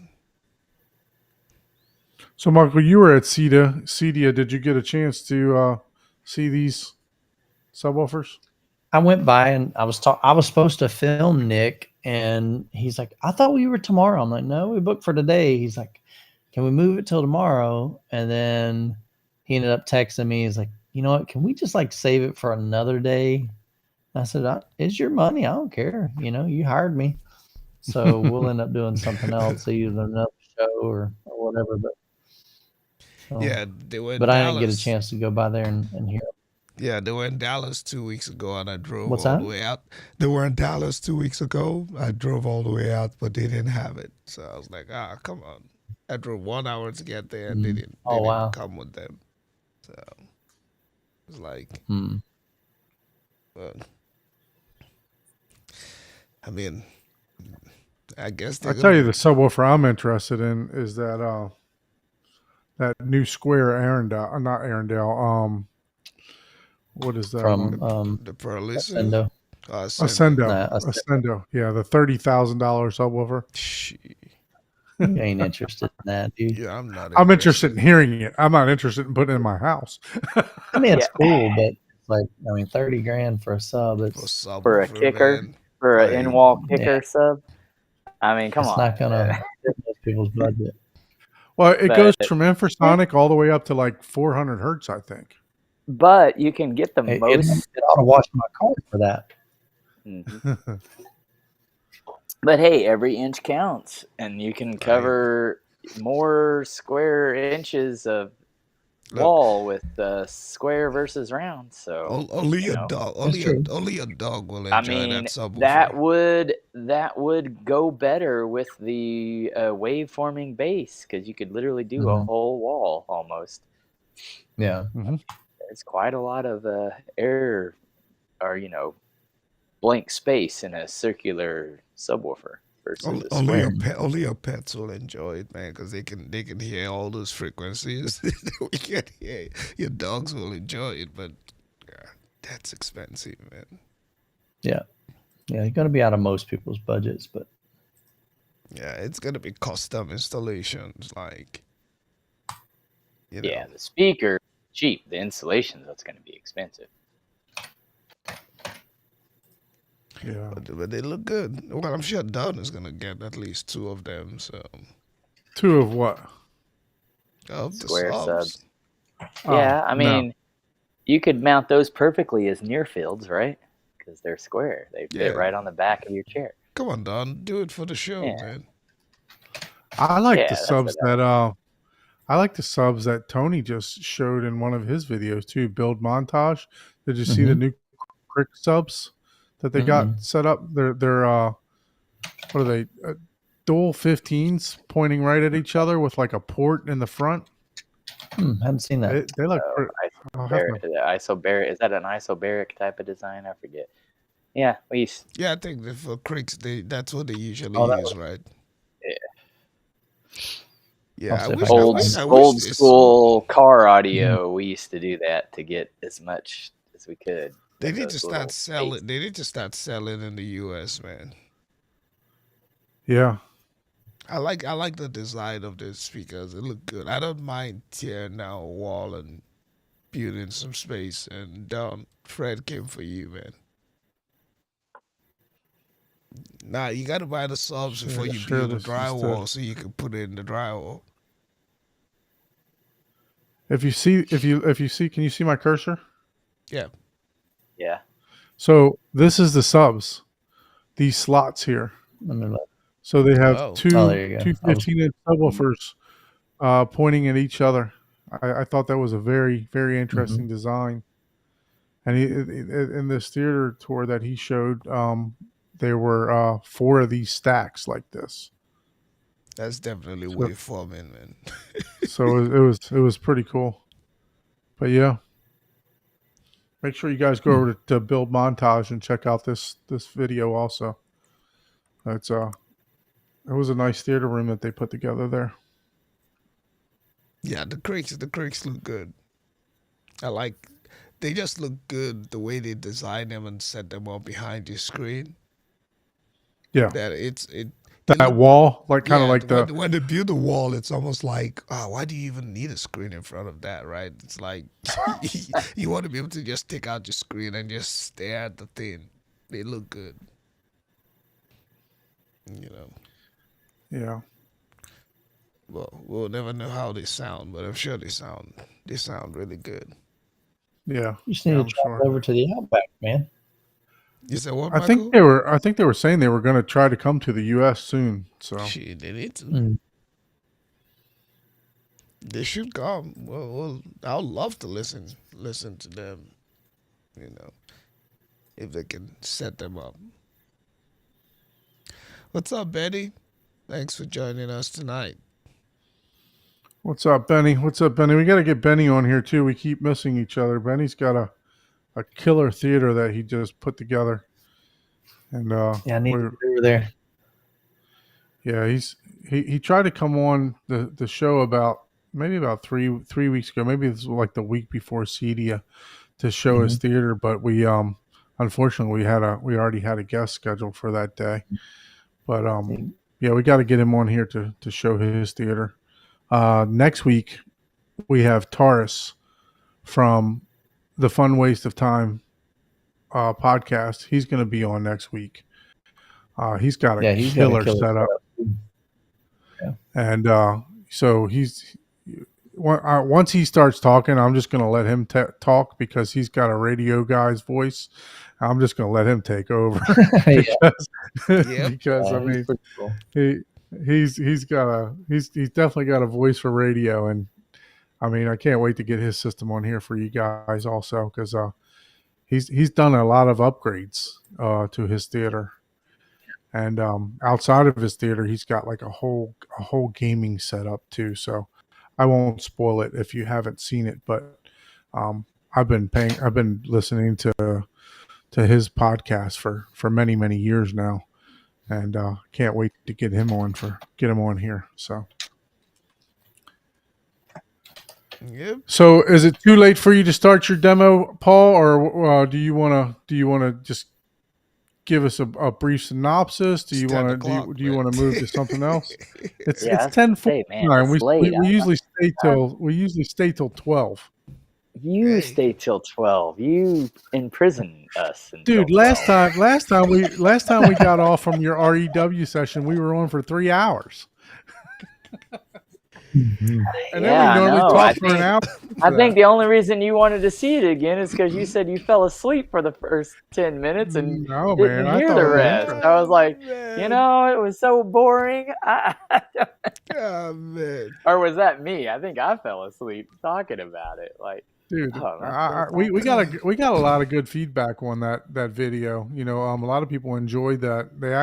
Some people actually made some suggestions too on what we should do. So, Oh, Well, that's man. good. You should write those down, man. As I'm here just hanging out, you know. you're the guy with the REW knowledge, man, with 3,000 measurements under your belt. Yeah, Hi-fi hostages. I'm going to use that. Definitely. hi-fi hostages. That's right. I'm like, gosh, dang, dude. Like, what? You really you have more questions? Like, it's a squiggly line. How many questions can you ask about a squiggly line? Like, Jesus Christ. Look, some of us want to learn, man. I was intrigued actually. Yeah, I was a intrigued. lot of people like That's the it. only reason I kept talking, because I'm like, oh man, I gotta prep. I gotta prep for I gotta have an actual, like, I gotta write a lesson plan down, but just doing it live is, it's better if someone else is asking questions, because I'm like, shit, I don't know. I just do it. So Mike, what we did last weekend or last week, we actually just talked about the basics of REW, and got real generic with it, and what equipment do you need? What does it take to even take a measurement? So this Nice. week I was hoping to get Paul to show us an actual measurement live. That's why he's sitting in his living room with his U mic. That's his U mic standing up like that next to him, to the left of him, at least on my side. No, this so, was, I was excited because Michael came on. Why is it so skinny, Paul? No girth on it. Hey man, you said it was large enough, so. Oh man, that's messed up. The Lord be with you, and also Oh with you. man, I got him lined up, like, Paul just It's started like the firing good them old off days. one after This is like the good old days in the yeah, backstage sophomoric humor. at the I Daily definitely, Hi-Fi. yeah. That's Oh funny. man. Yeah, I mean, we can do Let's another just go 30 to minutes, right? go for another half hour or so. Yeah, just walk us through. 45 minutes. Just walk us through how to take a measurement. Mike, you're welcome to stay. I don't know if you have anything else that to do. You're welcome to stay through this, or if you need to jump off, we I'll hang out definitely for a little. appreciate you. So what are we looking at here, Paul? Well, this is really nothing. The only reason I pulled that up is there's, excuse me, whenever you use Rue, a lot of the times people try to use it after they'll get a mini DSP. If you're just using Rue to validate what your processor did, then you don't need to do anything in here. But a lot of the times, if you're trying to do manual calibration, which sometimes is better, because you're tailoring it to your desired curve. Because there's the Harmon curve, right? I mean, that's a study based on, hey, here's a standard room. which is, whatever at the time, a 8 by 12 foot with 8 foot ceiling, and you have a Harmon curve. That is not a valid curve for everyone. It's just the most naturally preferred sound, if you would, in that particular situation. But that doesn't mean anything. Everyone has their preferences. Like me, I'm not a person that likes bright speakers at all. I just don't. I don't know why. That's just me. But if you go in here and in your receiver, you generally have to bypass. And I have a setting in here that if I'm doing anything, and the only reason I was going to show this is eventually after we do like a measurement, is to show what the settings are and how I can go in here and manually tweak stuff. Now, this one is the parametric EQ on the Yamaha kind of sucks because it's not a full parametric EQ. It's a fixed parametric EQ. So there's only so many frequency bands that you actually have adjustability to, which for most people, that's, all right, but it's nowhere near as advanced as even some of the most basic adjustable parametric EQs that come in your systems these days. But anyway, what I was going to do is just share the screen, and then if I need to switch back and forth here, I can. So you want me to pull up the other screen? Yeah, I can switch it. Because that's basically what we were going to do, right? Okay. Yeah, so now we're in RU, correct? Yeah, so we talked about, the stuff you need. You need, a lot of people say all you need is RU and all you need is a mic. Well, yeah, you still have to buy a mic stand.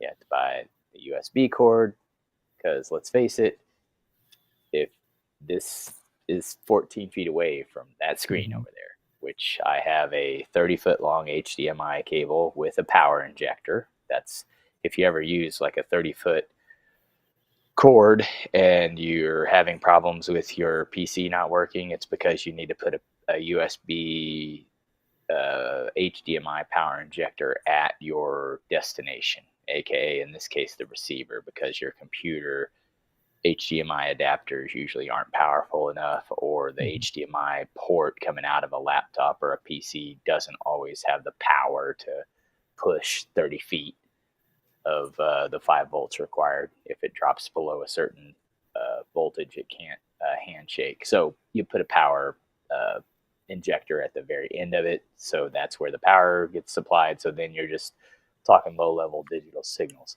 So just to clarify, you're going to put the power ejector on the computer end or on the receiver end? On the receiver end. So you have a source and destination, usually on longer cables. So your source is always either your Blu-ray player, your laptop, or whatever. And then you have a destination or the TV. Like this cable is actually labeled source and TV. It's not actually the TV, it's going into the processor. But yes, the power injector is at the processor. Okay. And then a little, I'm so it's at the end of the chain instead of the beginning of the chain pushing it. Yeah. Because if you put it at the beginning of the chain, you might likely still lose the power, right? So anyways, so that I've figured out the hard way. And it depends. Like, I think my processor actually has enough power without the injector to go all the way to my projector. So the HDMI works without the power injector in there. Or at least it does with the fiber optic cable that I'm using right now. So anyways, that's connected. You obviously, in my scenario, I have to select my output device, which in this case is called DisplayPort. That's just, every, adapter is going to show something maybe a little bit different, or it may even handshake to where it'll tell you the model number of your processor. Some of them will actually say like the model number of your processor on there. Depends. So that is the DisplayPort is your Yamaha. The DisplayPort, yeah, is going to the Yamaha Pre-Pro. Yep. Okay. And then here's something that you sometimes have to do, which actually I have to do here, because there's different channels here, and you just have to kind of know. But in my scenario, for some reason, this mapped on this cable backwards. So my back right and surround rights are flip-flopped. That's just a computer thing. There's really not much. It's just a label and what it thinks or guesses at best. But yeah, if I played back left, whenever I was making a test, it was actually the side surround. So I'm like, oh, well, dang it. So the way that you found that out is you just played a test tone through all those speakers, and a test tone or a sweep, and then you noticed that it wasn't coming through the actual labeled speaker. And again, it's just what you label it, right? So in reality, it doesn't matter. It's, hey, as long as you know, hey, this was the speaker in this location. But when you go back to it, it kind of helps to keep that stuff, straight. So, and then, and here that's, again, this was back left. And whenever I played it, it played out of the surround left. Surround. Like, okay. What? I was like, well, damn, that's not right. So, and that's common. Sometimes it'll get it perfect. I think if I use the shorter HDMI cable or something different, I don't know. So it's different.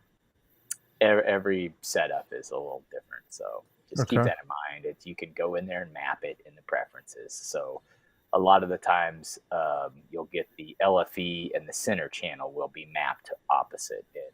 Mine. I was going to ask that. So I always thought like they just screwed up with REW. No.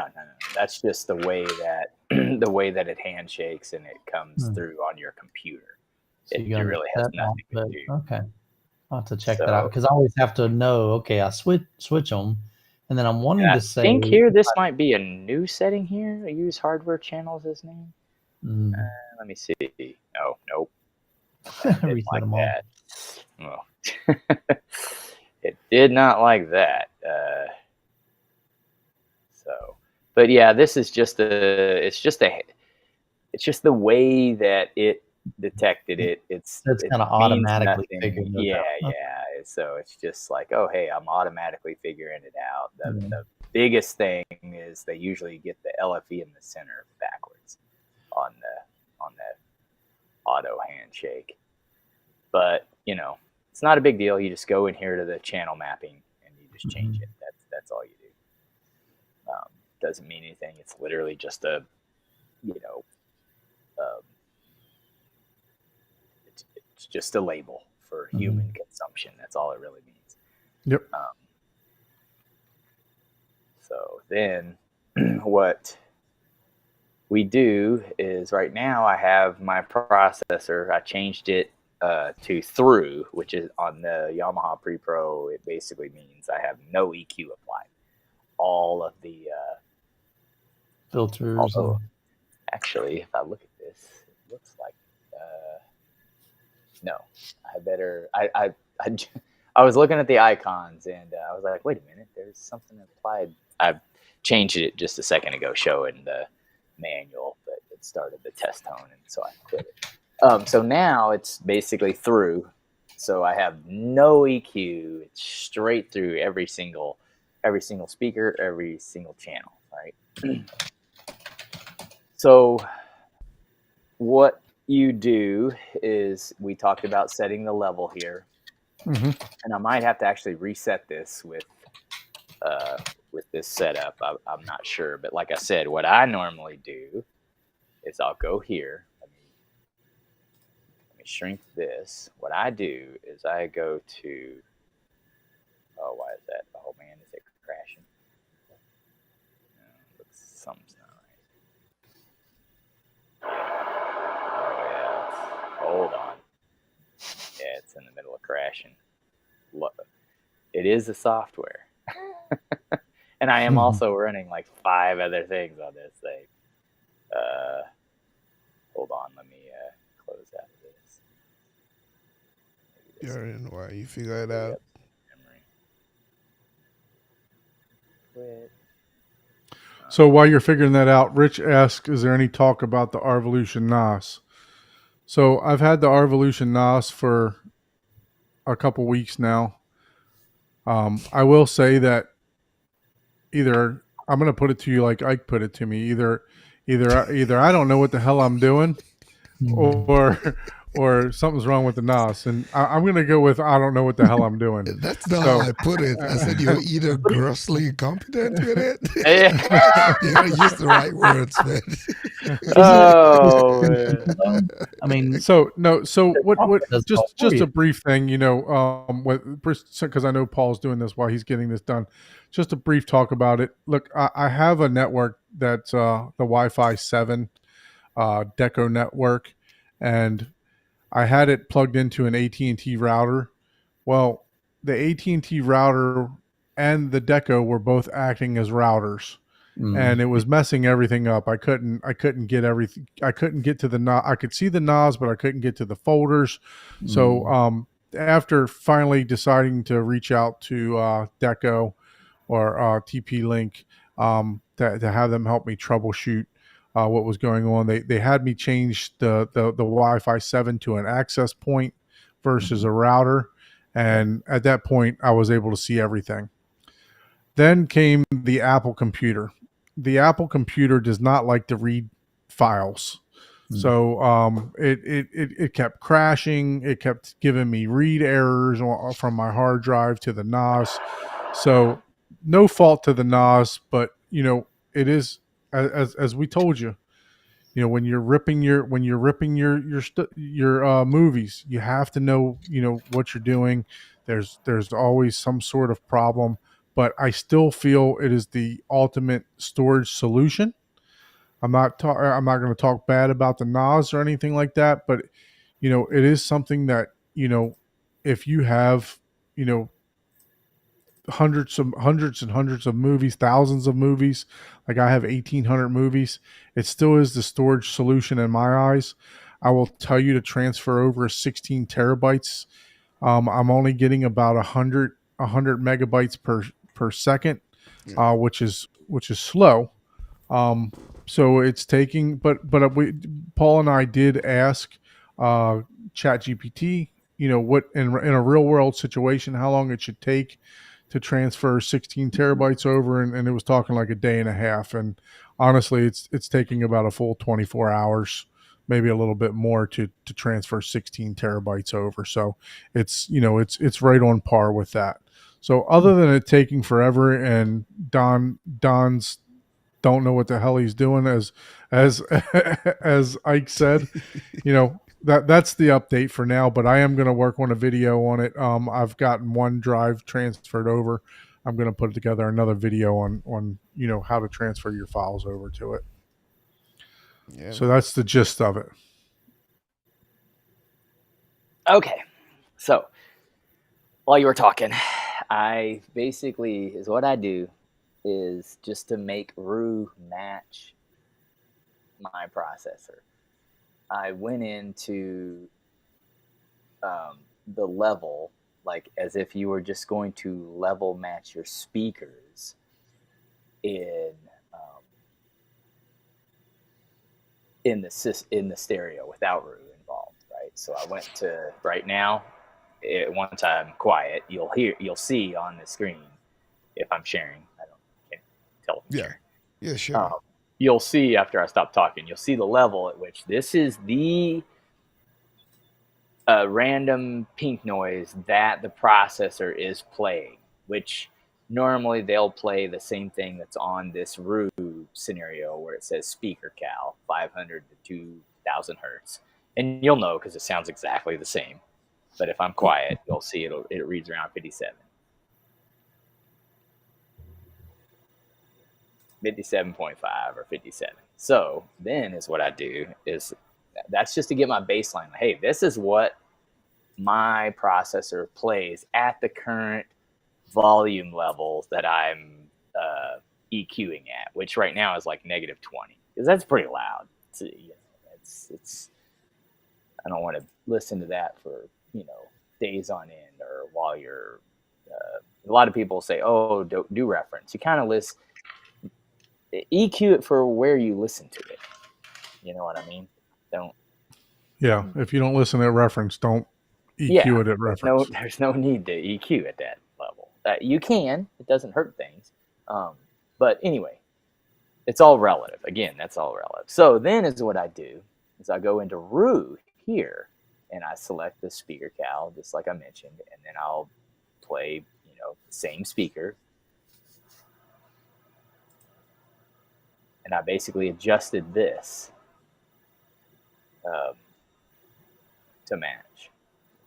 Okay, so it's playing right at 57 dB. Yeah, 57 now. That's A-weighted fast. So it's because we're doing just full range calibration, not subs. So that's pretty much what I do. And all right, you just talked about that last. You just spoke a foreign language to some people. A-weighted. What does that mean? A versus C weighting is the weight, essentially, literally, like the value of the averaging of the sound dB level that the meter reads. C weighting is essentially, just think of C weighting as your base, but you do slow for that because the sound, your 30 hertz bounces 3 or 4 times in the room before it even is a full wave. So you do slow, versus A weighting is essentially your full range. It weighs the value of all the signals across the human hearing spectrum. If you're doing like OSHA stuff, it's A weighted measurements for hearing damage and stuff. And there's different weights in OSHA, but for the most part, that's what you hear standard. C weight is generally what you do for bass. A weighting, you generally do directional also, but I'm not doing that. I'm doing the mic at 90 degrees, but again, it's all relative in this case. So if you're doing accurate A weighting, generally you point the mic at the source. But C weighting is essentially lower frequency, so it doesn't matter. You don't have to point it at the source because it's, like I said, it's bouncing 3 or 4 times in the room before it even makes a single full wavelength of sound. A lot of technical mumbo jumbo. So now you got your speakers level matched. I got Rue level match. I did level match the speakers, and you would do the same thing to level match your speakers. You can absolutely do that in here. You can do SPL meter, and again, at this point, it doesn't matter, right? I can go into the generator here and do, over left, 57.5. I can do right, 7.5. Oh, I can go through center, 7.5, and do the same thing. Or again, since I have them exactly matched, I can sit there. I'm holding my remote now. You can't see me here. I can do. There's the actual stereo, and I don't even know if you hear that background hiss or yeah, we can hear it. Yep. Okay, that is the same exact sound. Like literally the same sound. My Yamaha is producing this exact same signature sound. So now I know for a fact that, okay, all the stuff that I do in Rue, it's level matched. I'm using the same, and the reason you use this It's because it'll be totally different if I do like full wave in here. Let me, oops, I just minus the, if I change the,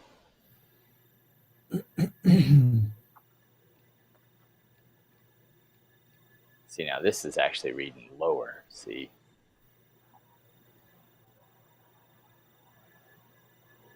Because see, this is full range, which is, Yeah.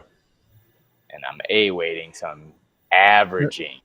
And this is all full pink frequency. random, right? Pink Yeah, noise. it's all pink random noise. Okay. So, and then I could do sub, which I have a low pass 80 hertz filter. So, but anyways, this is what you do to just level match your RU output essentially and the mic that you're using. So everything's happy per se, or again, it's all relative, right? So I could just have done it at -15 or -20 or whatever if I wanted, but I just like things to match and know that nothing's clipping, everything's, my laptop is basically giving the same signal that my processor thinks is, Processor or hey, receiver.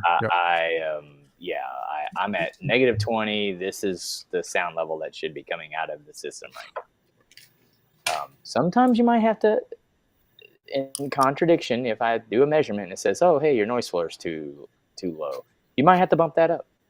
Now, what I just did was in there, right? And like I said before, that was in the meter.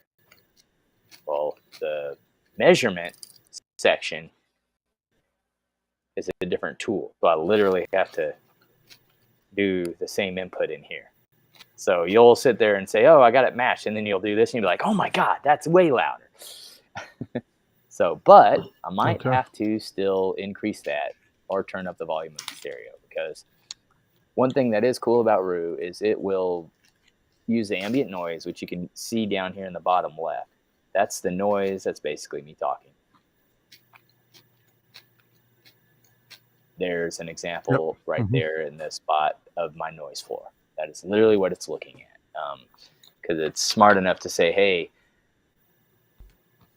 I'll measure, but again, everything's relative. But if you have, a loud generator running, well, it's, hey, you need to have way louder volume in order for me to know what I am saying, aka, so think of this as just a voice, right? Even though it's a frequency sweep, it's somebody talking, but I cannot hear how accurate it is compared to the background noise. So it'll tell you generally, and you can just hit check levels. See, it says level low, but it didn't give me a warning that says, hey. And that's normal, and that's why a lot of people will say, hey, you need to turn your volume up. So what I'll do is I'll go ahead and go up to -15, which is honestly where I actually listen. So now let me test it. Okay, there you go. Level good. So it's like, okay, I'm good. Background noise, check. Relative, to everything, so I can discern between background noise and what I'm saying and tell you how accurate what I'm saying is coming across. So then you simply, what's cool about this is this newer program, what's new about this is you can literally select, and whatever order you select, like if I select center first, see up here, it literally will measure these speakers in order. So, and this is a good way to say, okay, how matched is my system, right? So I'll do left. Well, actually, let me do this. Let me do left, center, right. And then between measurements, I'll do 0. Since we're live here, I don't need to get out of the room or anything like that. I'm just going to be sitting here. And what's cool is it'll sit there and measure these 3. So you guys feel free to talk. This will take, you'll see it start, and it'll measure my left, center, right, and I'll, matter of fact, to make it even quicker, I will just say no timing reference. I'll do 1 with a timing reference here in a second too to show the difference there. But basically, I'll just hit start.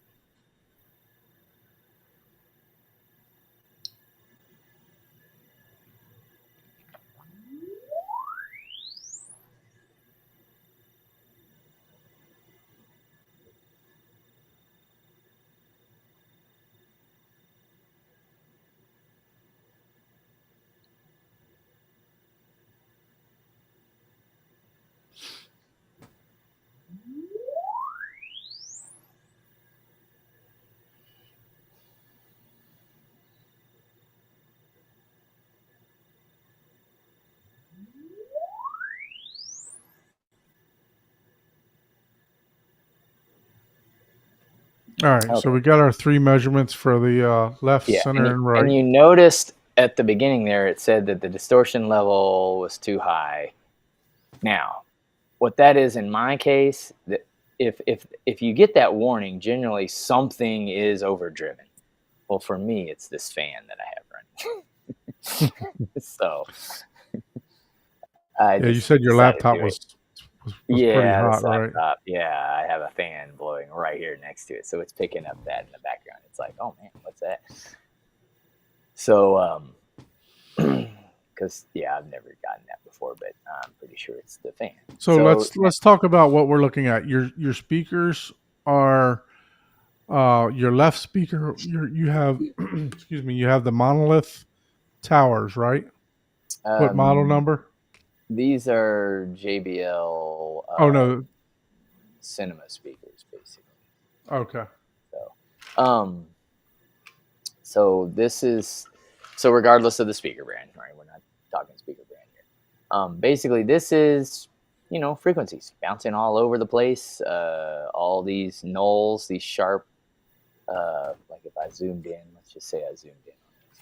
Right? This is a negative slope here, right? But what everyone talks about is psychoacoustics, right? Because in reality, you don't hear this slope. You don't hear all these minute differences. And that is why they come up with psychoacoustic filters, etc. Because in a world where you're dealing with microwaves and stuff like that, which I used to do, this can make a difference. Like it can make a big difference, right? Because you're sampling 1,000 times at one of these peaks. So, I might be at this frequency range, right, for my transmitter, and I'm at negative 26 dB. We need to figure out how to phase align this one spot to where my transmission will be here at 65 dB in order to transmit across the 3,000 mile town here. So, but in audio, it's very low. We have low resolution. This isn't so a lot of engineers will talk in terms that are relative to like microwave and stuff. So they'll be like, oh, you need this, you need that, but it's all based off of stuff that has nothing to do with human hearing. A piece of equipment, another microwave, repeater, or receiver, it's going to notice this. It's going to notice this negative 27 dB if you're trying to sample at that frequency. Absolutely. But human hearing, no, you're not going to notice. It's too narrow of a band. If you were just playing that one frequency, you might be able to hear that, but not in an actual sound reproduction. And again, that's the room. If I move the mic, a little bit to the left or the right, this right here will change. So that's what's cool about human. We have 2 receivers, a left and a right ear. So this would probably be different on your left versus your right ear. That's why a lot of people will talk about measurements and how they're not really valid because we don't hear that way, which in a way is kind of true. But we have tools such as, I got to go to all SPLs. For some reason, they only put it in here instead of individual ones, or I never can find it on the individual one. We have tools that can mathematically calculate what you're hearing. And generally, you can either do psychoacoustics, but if you're really trying to get your bass, you don't want to do psychoacoustic. Psychoacoustic does the full range. Variable smoothing basically smooths down to roughly your transition frequency, and then it leaves the rest alone. So it'll leave your bass at a standard like 112 sampling rate versus over smoothing. So and I'll show you that here real quick. So this is variable smoothing, which if you're trying to do bass or whatever, that you would use variable smoothing if you're trying to look at that. But if you did psychoacoustic, which is basically what you hear, because that's what that is. Psychologically, this is what we hear.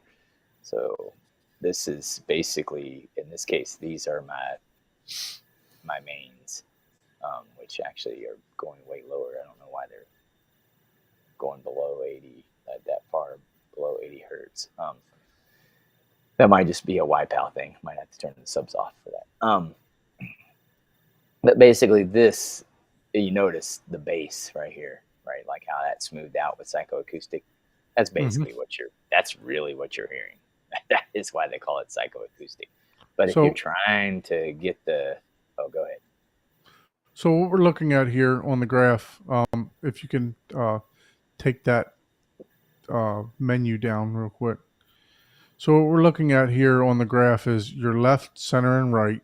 The left is the brown, the right is the purple, and the green is the center. Yeah. So can you take the center off? So why would you say that your right and left speaker, after we just level matched them, right? Why would you say that there's a dip in the from the left and right around the 100 hertz? What's it like, almost like a 7 dB dip? Okay. Yeah. So there are different places in your room, though, right? This is okay. So, yeah, that's a big thing that people don't understand. And actually, it's funny because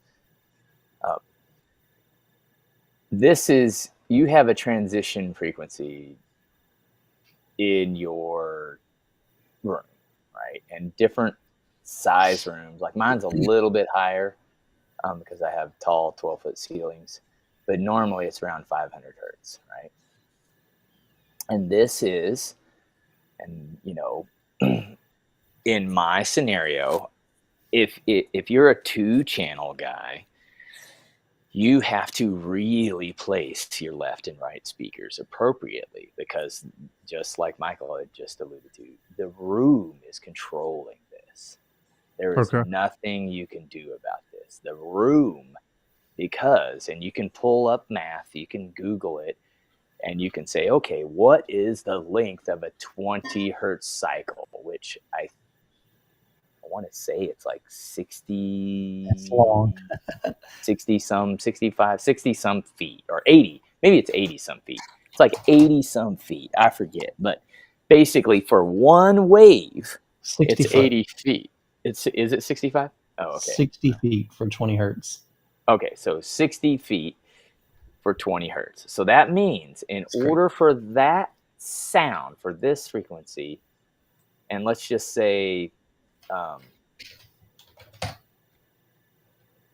that's here, but let's just say at 120 hertz. So that's probably, I don't know, whatever, like 40 feet or something like that. I don't know. If you've got a site pulled up.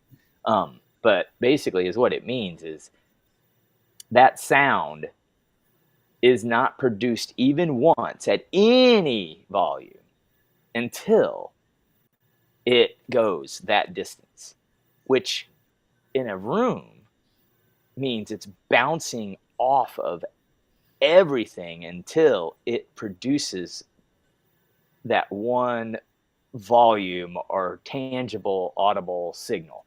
And the issue with that is the room is more than one wall, right? You have floor, ceiling, left, right, front, rear walls. You have adjacent rooms in my case, which makes it even worse. That's why a more rectangle room is ideal. So it bounces, and every time two frequencies of the same hit each other, they cancel each other out. So what's happening is you have all these walls bouncing the sound around and then eventually meeting after they had gone their minimum length, audible length, to even produce sound in the first place. And by that time, they had already collided with each other maybe 2 or 3 times by the time it gets to your listening position, which is why subwoofers exist, right? Because the lower you go in frequency, the longer these wavelengths are, the more that's going to get affected. So you can take a subwoofer and place it differently or ideally in a different location to compensate. Even if you're not trying to get louder bass, maybe I want my right speaker to have the same exact amount of bass, right? So maybe I take a separate component on that right channel, and it's not stereo bass, but I'll move that subwoofer to where, now it matches perfectly with my left speaker, right? But again, that's that's a big dip, right? I mean, that's a huge difference here, but that's not really that audible, especially in this scenario where once you bring in your subwoofers, it'll compensate for all that. And then it does a flip flop in the 500 hertz, 500, 600 hertz range. And also, here's another thing a lot of people don't realize, right? So, is what now we're getting super nerded out here. So, how many times do you know that a track plays bass in this region on just one speaker? Not very often, because we've already done studies to where at minimum below 120 hertz you can't hear left or right anyway. So most sound in these regions are produced out of both speakers. So to really see what you're getting, you would just run an average here. And I'm forgetting where the heck that is. I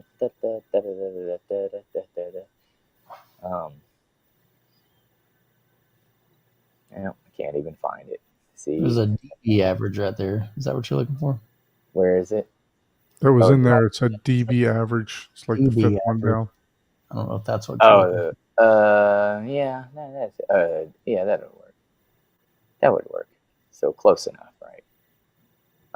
Yeah, I couldn't find it. I knew it was there. So in reality, right, when a soundtrack's playing, that's really what you're hearing, right? Because think about it. They're playing this sound out of both speakers. Matter of fact, a lot of the times it's out of all 3 speakers, right? So in reality, I would have to do all 3 of these and do the average, right? To see, okay, this is actually what's happening on my movie, right? It's like, okay, this is what my movie is actually playing right here, right? So it's like, oh, okay, whatever. That's the average. Because remember, that your dialogue, of course, will probably be out of the main, right? So you're like, okay, yeah, they probably have more, but look, oh, that's almost exactly the same. There's literally hardly any change there. Okay, Right. so my center channel is averaging exactly. So guess what?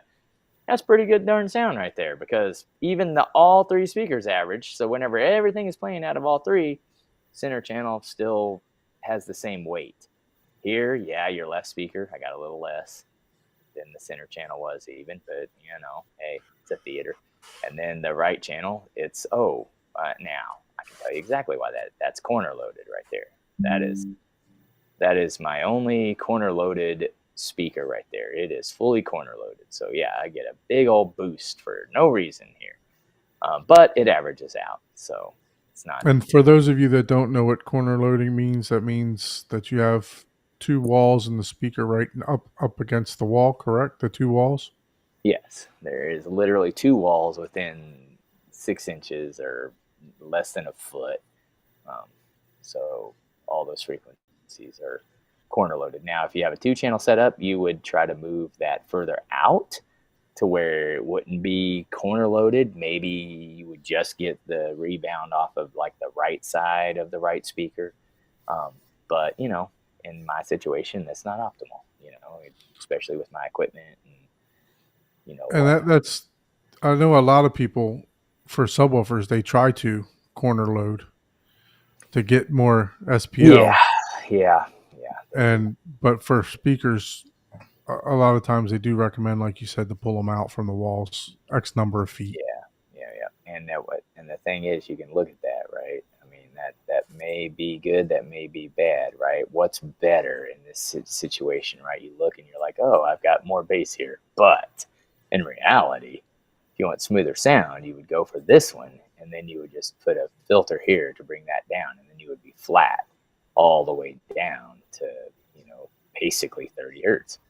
Where so if you wanted to EQ this, if you wanted to go say, okay, I'm going to go into my processor and I want to put a filter in this, you would actually bring the right down to match the left, correct? You wouldn't go up on the left to match correct. the right. So what I would do if I wanted to, let's just do that real quick, because I know that's probably one of the things that people want to check out.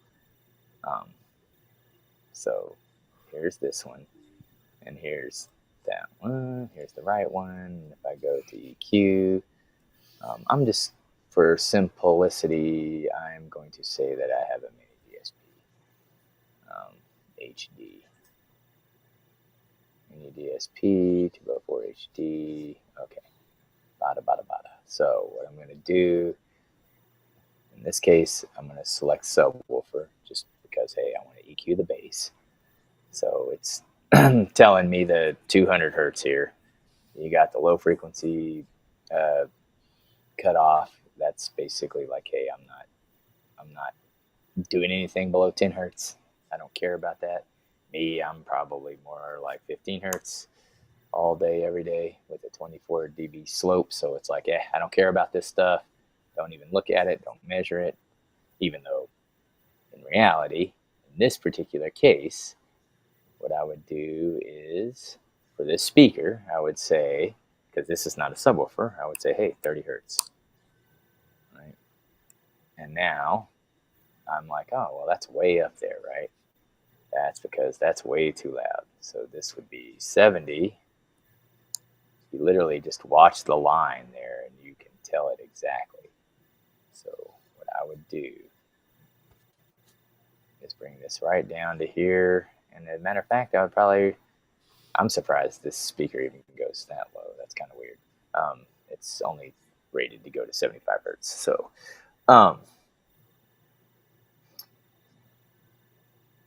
So here, I'm essentially trying to EQ. It's like, hey, I want to EQ this big lump out here. I don't want that. I want it to, because everything else, it's a speaker. It's jiggy jaggies all over the place. But that right there, man, that's way up there. It's like, man, that's 72 dB when right here, my average is probably 64. But if I can bring my bass region down, you know, that's not bad. That's your average 5 dB on a standard speaker, not LFE, because LFE is like 10 dB hotter. But you know, that would be, you know, that would be ideal. People like that. That's your general, you know, not boomy sound. So then here I'm going to say, hey, match the range, aka, hey, where do I want to EQ at, right? So I'm going to say there to 300 hertz. That's basically what that is. Max boosts, which normally you don't boost, especially if you're doing subs. You almost never boost here, but I'm going to leave it there just to see what it does. And then the flatness curve, I'm going to say, hey, I want it to be, you know, 1 dB plus or minus. Allow high shelf. That, not even sure about that. Match these high shelf filter, just the response of the higher match frequencies. Oh, okay. So I was like, I don't even know. Most people only do this. This is for higher end, for your full range speakers stuff, but it doesn't matter in this scenario. So then you just match response to target, and wow, it gave me a whole bunch of. Here's the predicted, and most of the time, oh, now I see why. Yeah, see, it's trying to cut my main, so I forgot. I've got to tell it not to do any EQs there. So I can say, hold on. But this is where you see that, and it made that predictive look. It's like, oh, it's getting rid of all my sound right here, right? Right. Because I said subwoofer, right? So that's kind of why. But I can just tell it to, you know, go all the way. I think. Oops, wrong thing here. Wrong input.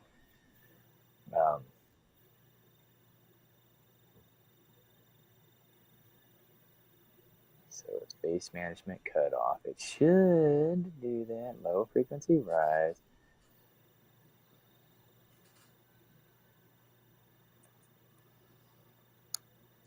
Yeah, see, it's not. It doesn't like it because I have it set to sub. You just kind of got to figure this stuff out. But basically, it's what it's doing is it's trying to match this. But I would have thought that this would have. Let's do 120 here instead and see if it leaves my bass alone. Yeah, okay. So basically I told it, hey, don't mess with the around 300 range, because it was trying to match this line right here. Okay. So Yeah, because you set it as a subwoofer target. Yeah, so it's basically saying, oh, okay, right here you want it to be at 0 dB. So it's like, okay, stop managing that since I'm doing a subwoofer here. Because I've honestly never done that. Because if I'm doing a speaker, I'm setting it to full range. So it stopped EQing right here. But as you can see, if you look, let me just save this. Save predictive, which a lot of the times you can do. And this system is basically math. There's no magic to it, right? If you're able to put these two EQs in here, this will do exactly, if you don't move the mic, exactly what this prediction shows in this one spot, right? So generate measurement from predictive right here. So you come down here and you select generate measurement from predictive. So that's this. So what it did is it said, hey, you want to compare it, right? So now this is the compare. So we've got the left, and then we've got our predictive here, right? So those match a lot better. See how that? So it's there's an art to sound as well as a science, right? Because most people would look at this and be like, oh, I need to boost this. Right. But that's not better sound because the overall speaker, oops, too far. The overall speaker is around here. So you only want that. That if we were to try to boost, matter of fact, why don't we do that? Why don't we go the other way around, right? And we got this left, and we know, hey, we want this to boost. We want this to boost up here. Let's just try it for fun. Let's just see what mathematical amazingness this will do. So we got the left speaker, the EQ. Oh man, why is it? Oh, I got to select it over here. Left speaker, EQ. Here we go. So it's like, oh, I want to do this, and I'll have to match the same 200. Blah blah blah blah blah. Excuse me, and I want it to match at 120, just like I did before. I think in this scenario, it saved all these settings. A lot of times you got to go in here, type them in, which is, they might have even fixed that. So I match. Target level is more than 10 dB away. Oh, so it's a little bit too high. I definitely want to drop that back down to that peak where the peak of the right channel was. So, and we'll give it a little bit. We'll just go down to 70. That'll get rid of that one little peak, right? And then we'll say, okay, it's still saying 75% of the response in the match range is below the target. Check. See, it's even telling you, hey, are you sure you want to do this much boosting? Like, that's a lot of boosting. Kind of gives you warnings. And look, it basically says, man, I can't do anything with that. So it's pretty much telling you, oh, no, I can't. I can't. There's no magic I can do there. So it's pretty smart. It's pretty smart. All right. So once you got to that point, you said, okay, this is my predicted. What's the next step to get your processor to actually accept those changes or make those changes? Now, in this case, and this is where, I even used to say Wipeout sucks, right? Because I only have 7 bands of PEQ. Yeah, you got to manually just select what it has. And I have a notepad here, right? Let me pull up a notepad. I only have, I only have these frequencies. Mm-hmm. These are the only frequencies that I can select. And look, there's only a few of them in here. So what I can do is I go back to my right speaker. I go back to my EQ. Oh man, what happened? Did it not save it? Come on. Man, I swear it used to save that stuff. I know it did. I must have done something. Or I was on a different one and didn't. Oh well. Yeah, you had to change it to the left speaker. I think you changed it. Oops, that's a little too low. 78. Oh, no. Oh, it is in there. It's showing predicted. Yeah, it's already in there. Oh, okay. So it's just that target for some reason didn't stick. So I've got this, but it doesn't show my EQ filters. No, I'm gonna have to redo it. All right. So let's figure this out again. Do it again. Boom, boom, boom, boom, boom.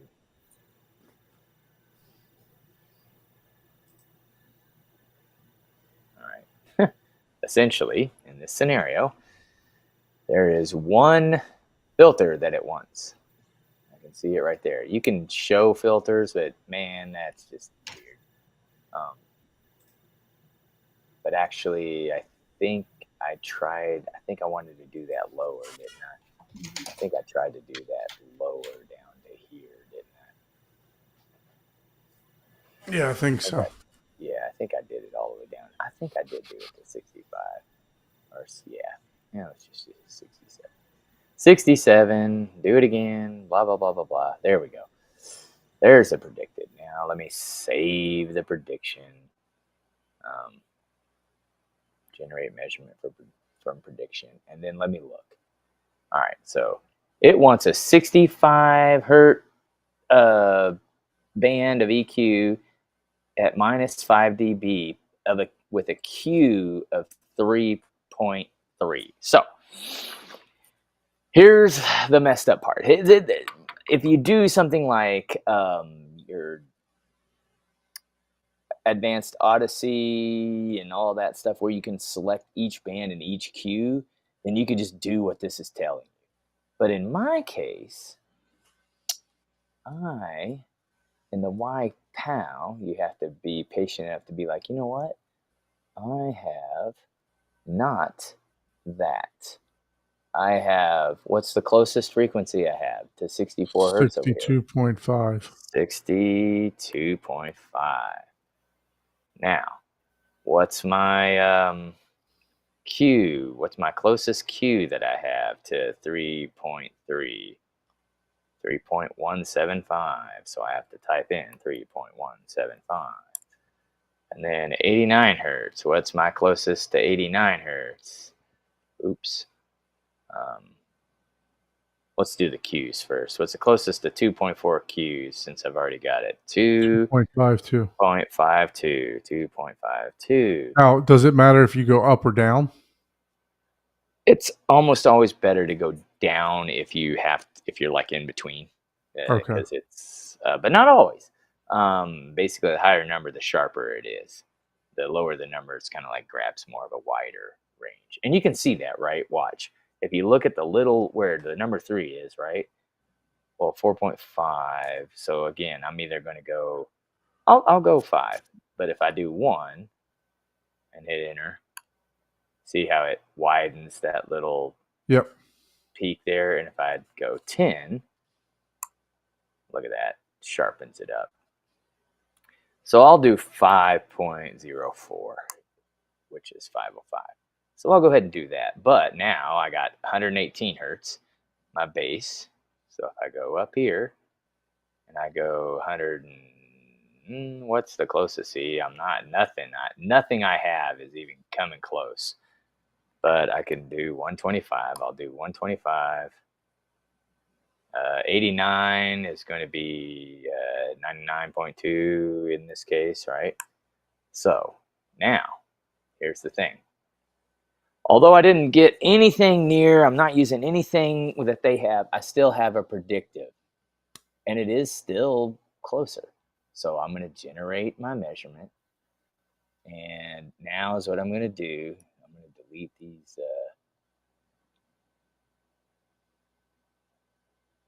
this label. So now this is what I'm supposed to get, right? Compared to what I was. So now is what I'm going to do is I'm going to go into my system here, and I'm going to go to my parametric EQ. I'm going to go to manual. I'm on my receiver, so you can watch me do this on my right speaker. Can you share that screen instead, Ike? And all I'm gonna do is look at my oh, son of a gun! Did it just totally get rid of that damn friggin' thing? Yeah, I can do that. Just let me know. Why is it not saving these damn things? I probably have to save them. Match response. Oh, or did they are? Are they already in here? They're not in here. What happened? So this is kind of a glitch here. Usually when you come back here, they're already saved. Like you can keep going back and forth. So I don't know if this is a glitch or what is happening here. Rue did not find any filters to apply. Oh, hold on. I'm selecting this. That's a user, an ID 10T error there. Go back to the EQs. Here they are. I was like, man, I just got through doing this. Okay, so right now I went to manual in this case, and I'm literally going to, the closest thing I've got is 62.5. So hold on real quick. Ike, can you pull up his? Do you have your Yamaha open Yeah, to share? yeah. Yeah, it's still I there. can switch So the to it. closest thing I have is 62.5, which we did. And we matched that You want me to switch to it now? 62.5, 99. I think I set to 99.2. And then the 125, the closest I got. Oh, that is what I. Oh, okay. Those are the ones that I manually set. I was Yeah, like, those wait. are the ones you already manually inputted. So it did, yeah. Like I just thinking, okay. So as you can see, there's a bunch of the other EQs that are in this system, but they're all the dB level is 0, so they don't do anything. Hold And on that's real one thing. quick, Paul. All we can Yeah. see is REW still. Oh, okay. Well, and I'll go ahead and match, and then you There we can go. see. Now we can So see. basically, is what I'm doing is I'm matching the cues, just like what my system is capable of. For some reason, the cues are a little off here, so maybe I need to I did do an update, and I'm wondering if they changed. No, that was in there. I probably just didn't type that in, or it didn't take 3.175. But anyways, so now I'm going to do the cue here on my system. Eru says, oh shoot, I'm looking at the wrong damn thing. Cue. See, this is what happens. You can on my Yamaha here it says frequency, cue, and gain. On the Ru it shows frequency, dB. gain, cue. Yeah. Yep. So it's like, oops. So you got to make sure you're doing the right thing here. So this is 504 to 25, Q of 25. And then this is a Q of 315. Oops. And then the gain for 62 is -5. -5. Yeah. And then 99 was plus 2.5. Oops. And again, that's only because I have increments. And I can show you a little bit of how you can set these. This is -3. All right. So now I've input that. I have that. I just did this on the right speaker, and I have it set to manual. And if you look at the top right speaker, you can see there's a little couple wiggles as opposed to a flat on the system. Mm-hmm. Yep. So you can see that, oh, okay, there's an EQ applied to that, and there's one applied to the center for some reason, but don't know. So now all I got to do is validate. It's like, okay, I just did that. This is my prediction right here.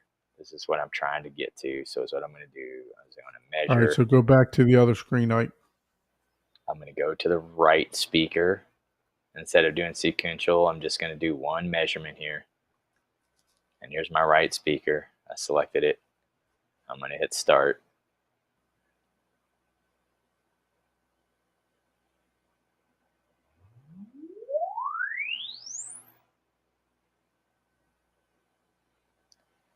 And with any mathematical luck, it will be somewhat the same.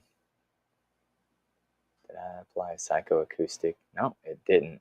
I don't know that it took it because it's exactly the same as what it was. So I must have to exit this out to get it to take. That's another thing you got to be careful with your system. So you have to exit out of your manual EQ on your. That's what it looks like. On your receiver. That basically is exactly the same as here's my predicted. Here's, the two things, which is exactly the same. Right. So that didn't take, apparently.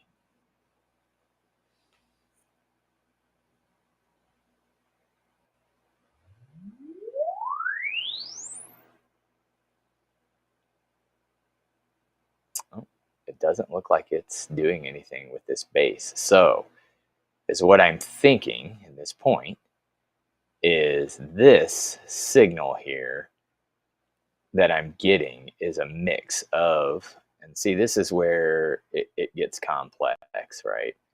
Basically, what I'm gathering, which makes more sense to me, this for some reason, the roux is playing this, and these are actually my subs taking over. Probably my near field subs is what's boosting here. So if I do this,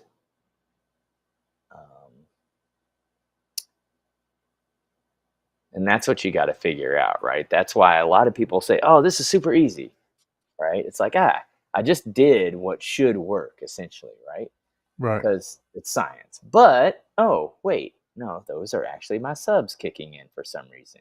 And why are they only going to 30 hertz? Oh, that's because it's the near field subs, which are a lot louder. So is what I'm going to do is I'm going to go in, and I'm going to do configuration, and I'm going to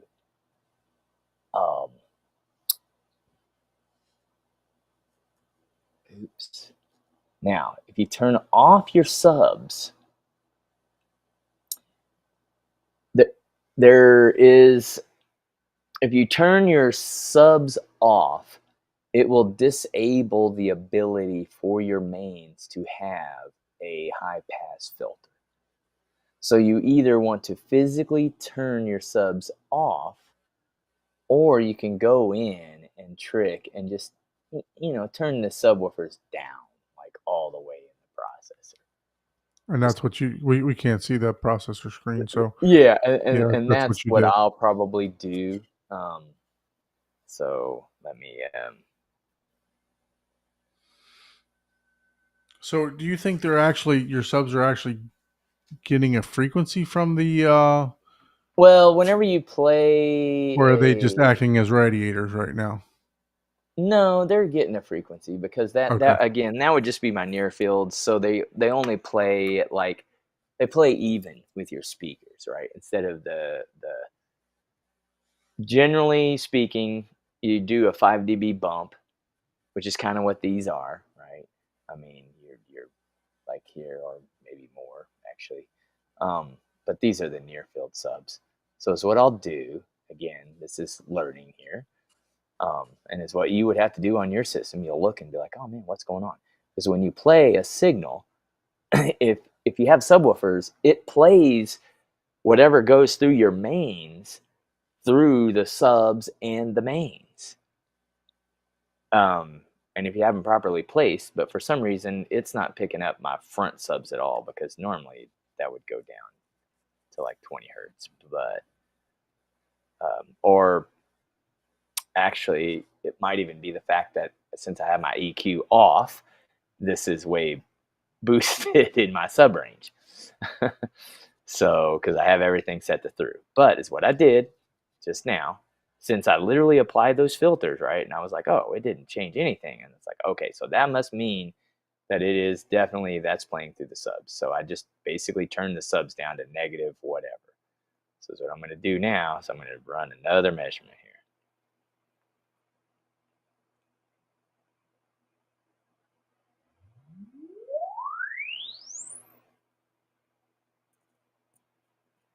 Might have to physically turn them off. Okay, so now I'm going to just do my variable smoothing. I need to select all of these and apply variable smoothing instead of the psychoacoustic back. All right. Okay, so and again, this is the subs. So now, as you can see, let's look at the new versus the old. Yeah, see, there's no.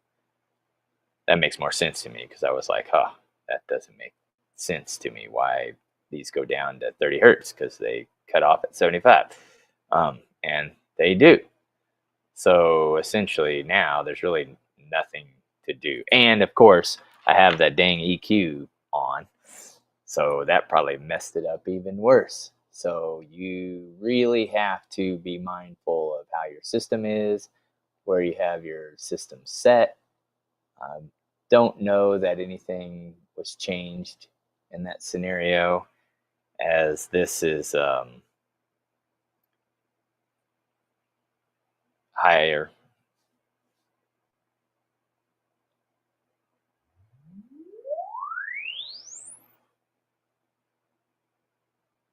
It's probably going to pick that up right there. Okay. So there was, so nothing really to, it's all the same. So that EQ that I had in there. So now if I look at my speakers here, they're pretty much all the same once I take out the subs, right? Well, the subs were in there. I'd have to do more measurements, but my right and left speakers are pretty close. Pretty close. There's a little bit of a difference here. But again, remember, you got room stuff you're dealing with. But here, if I wanted to lower what we just did, right, you can do the same thing that we just did and input it, and it will, in this case, you're looking at the left, have to go through that painstaking EQ thing, right? I've got the left speaker, select EQ. Where was that I was trying to match? Right here. Okay, so I'm trying to match roughly about 63, 64, and 65 dB. So I could bring this down 65 dB. So we'll just do this, 65 dB, press enter, and we'll match from,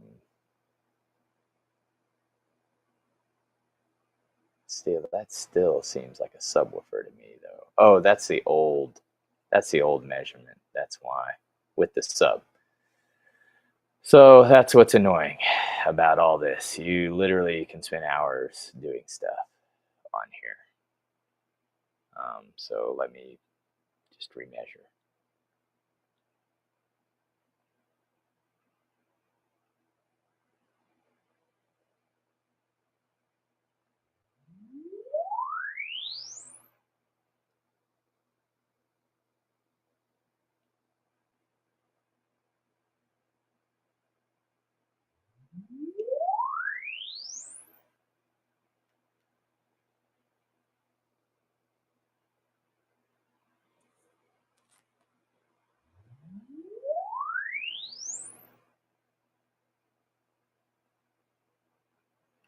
And that's why I have so many measurements, because I make so many mistakes. But being able to identify that you made a mistake, that's the hard part. Like, oh, wait, that is subs. Okay. So, I mean, basically, there's really not much to EQ here, right? What I could do, there's a little bit here, and the right speaker still.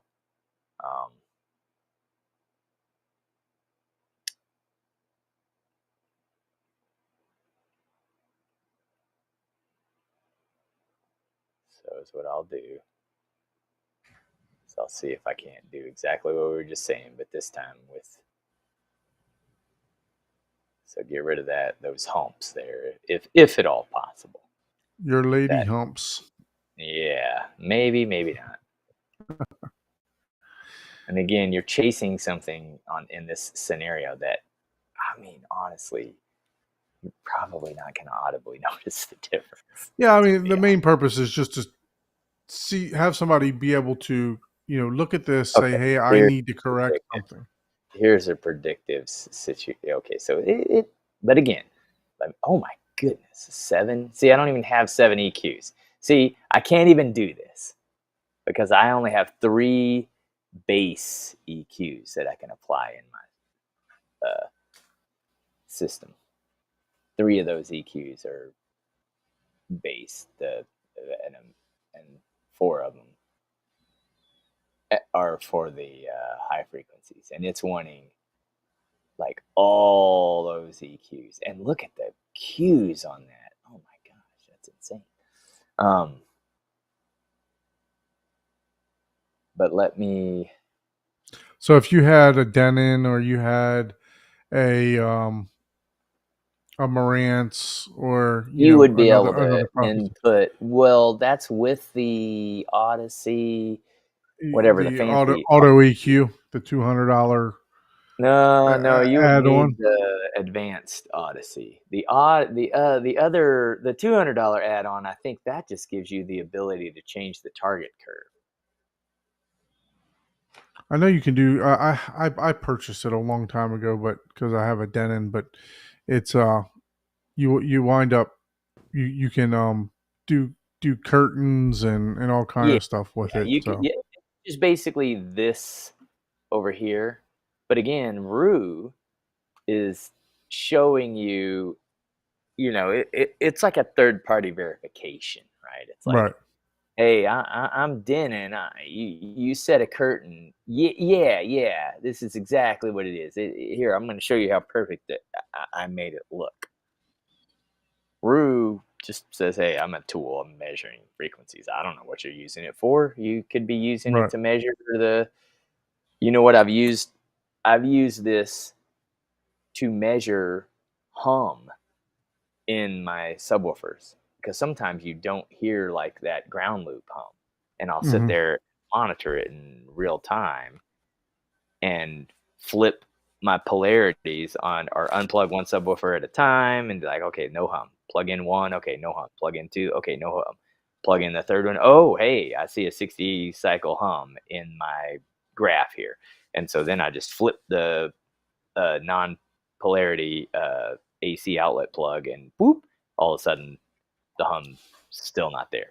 So it's like, So there you go. so Rue is so when you do this, is there any way to take this data, your EQs, and So have it automatically input into yes, your and system? in any system like this, like oh hey, let's do mini DSP. Let's just say mini DSP. You So a lot of passed people it. don't know that mini DSP, the HD, is actually like a 2-channel, and it can have 2 sub-channels. So you can get a really nice sounding 2-channel setup with a mini DSP. So in this case, what I would do is say, hey, I want to do mini DSP. I have 2-channel setup. I want to do a full range speaker. Um, low frequency cutoff. And look at the blue graph. The blue graph, let's just get rid of these other ones. This blue graph is basically what you're targeting, right? You kind of want to know your speaker because of your capabilities, but I'm just going to say, hey, right here, I'm going to say 62 dB. So my target's going to be 62 dB, just because that's the volume that I'm doing this at. And then I'm going to say, hey, I want a low frequency cutoff at 50 hertz. Because that's what my speakers are capable of. And there it is. See how it changed that little icon? Yep. It went whoop. And that this is your target curve that you're producing, right? Now, I also want like a slope here, right? Because I like a specific slope. So I'm going to say high frequency fall. I'm going to start that. And then this is how you change that curve. I'm going to start that at like, let's just say 1500 hertz. And then and as you increase this, you watch. Well, let me get that. Look below the black bar here, right? Look at that. See how it does that? You can sit there and do whatever target curve you want, right? So I obviously don't want that, but if you look, there's the target curve I want right there. So basically it's going to try to match all this all the way to here, and it's going to try to extend this too. But what I'll do there is the trick there, right? Like here's my target curve, but the trick here is just to say, hey, only match to 10K actually, and then I'm going to match to 60 hertz as well. And then this is where you just hit match response, right? And this is what you would do on a subwoofer too, except you would do it in the subwoofer range. And then once it does that, as you can see, I have 10 filters. And here's the predictive. And like I said, this will, like, it's crazy how exact this is. Of course, you have to be able to put the filter. The reason that the filter didn't match the predicted after I put the filters in was because it was a different speaker that was making that sound. So of course, I didn't do anything to the speaker that was making the sound. But if you do this literally, it's uncanny how exact this is. I mean, it's within like 1 dB of this prediction generally, along the whole path.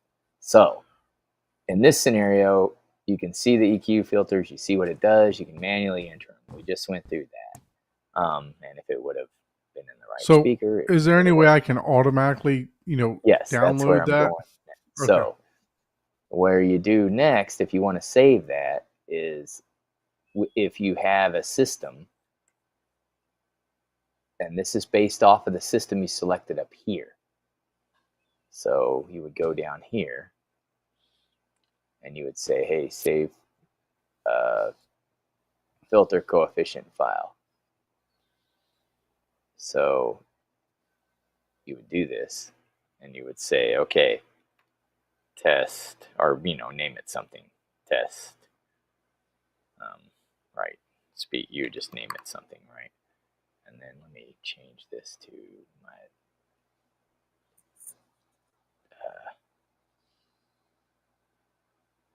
documents. Oh man, I don't even know what the heck all this is. Oh, downloads. Just put it in the downloads folder. Yeah, that way I don't delete it. So I just save it, and then is what that does is it creates this file. It's got all these parametric, bi-quad filter inputs that only that system knows. Okay. It's in the syntax that the mini DSP reads. So then if I had a mini DSP connected, is what it would do is, do I have mini DSP, the software? Probably.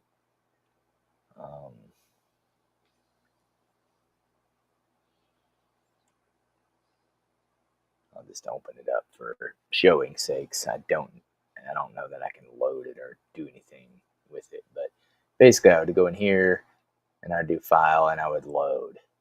Okay. And then that test one that you just put in there. Yep. But I would load it in like here, right? I would say like PEQ. What I would do, not the file.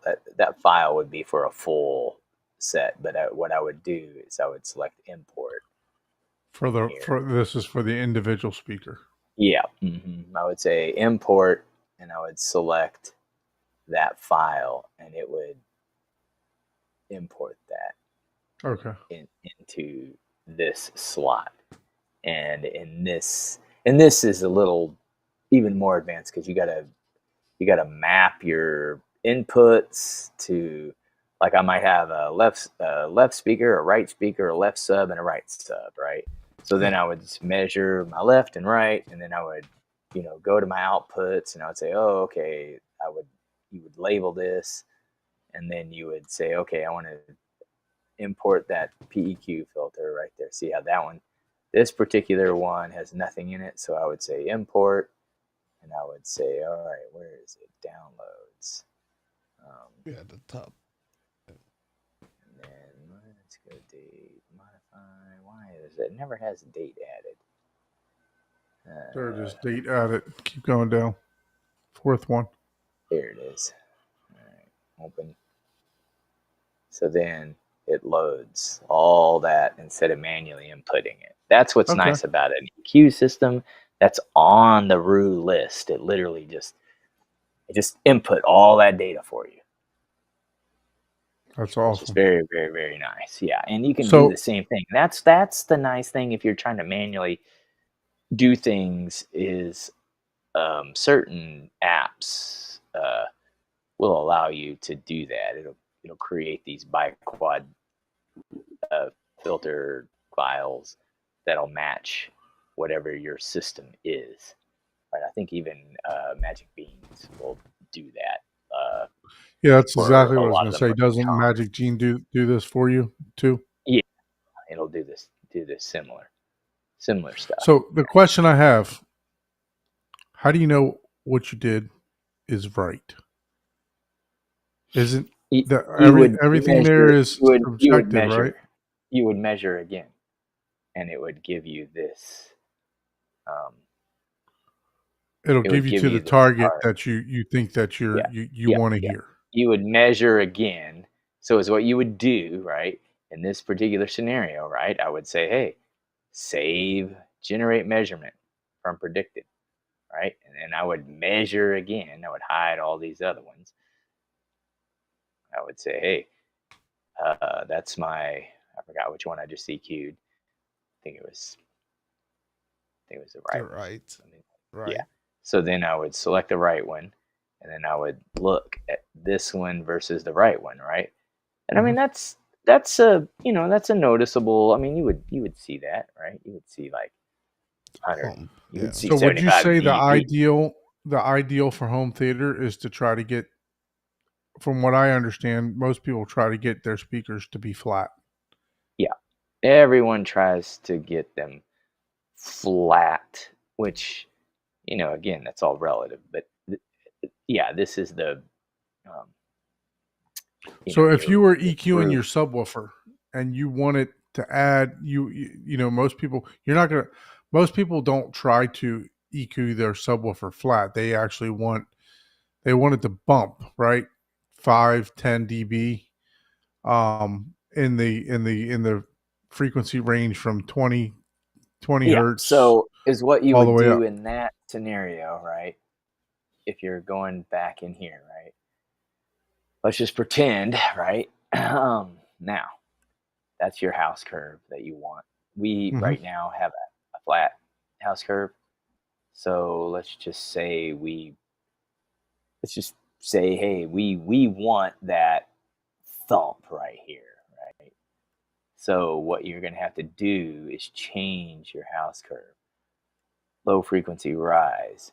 So it's like, I want that. I want that right about 200 hertz, So right up right? above it says house curve. What are the selections there?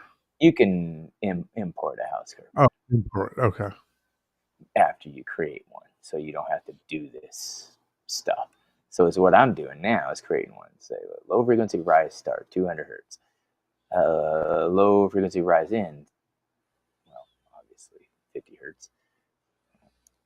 Want that, and then slope. Well, people like their rise There you here. go. Higher. I Take know. it. Oh wait. Actually, we'd probably want that to be around 300 for this, but yeah, you obviously wouldn't want. Let's see if we can do 48 dB per octave. Yeah.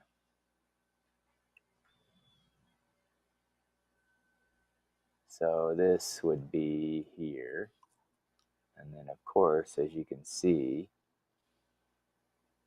I'm just kind of matching up the speaker's ability here, basically. Yeah. If you look, and that's basically what you're doing. You're drawing with colors. So I'm going to bring this down to 8.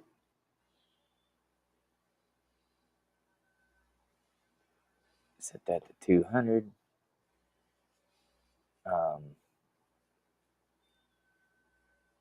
And if you look now,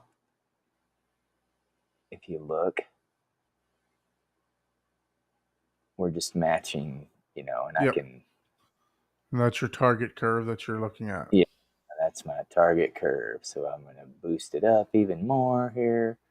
And And then I can say, okay, now here is my target curve, right? Which is different than what it just was, right? It was, oops, boy, that really zoomed One in. click. I know. Jesus Christ.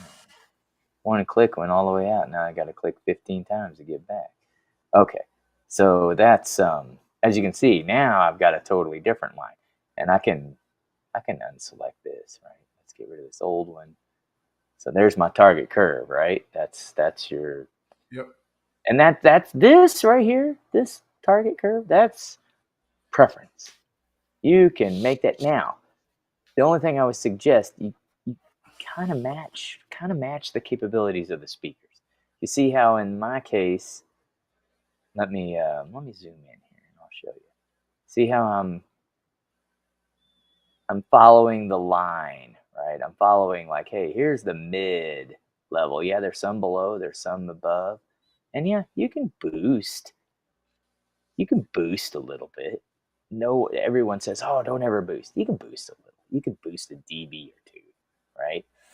I wouldn't do 6 dB or anything. And it also depends on your speaker, right? Like these are, if I had the EQ system, these things are 97 dB or 96 dB sensitive. So I could, and they have a 50 degree or 100-degree left right dispersion pattern, and 80 degrees horizontal or vertical. So and they're pretty smooth. They take the EQ fairly well.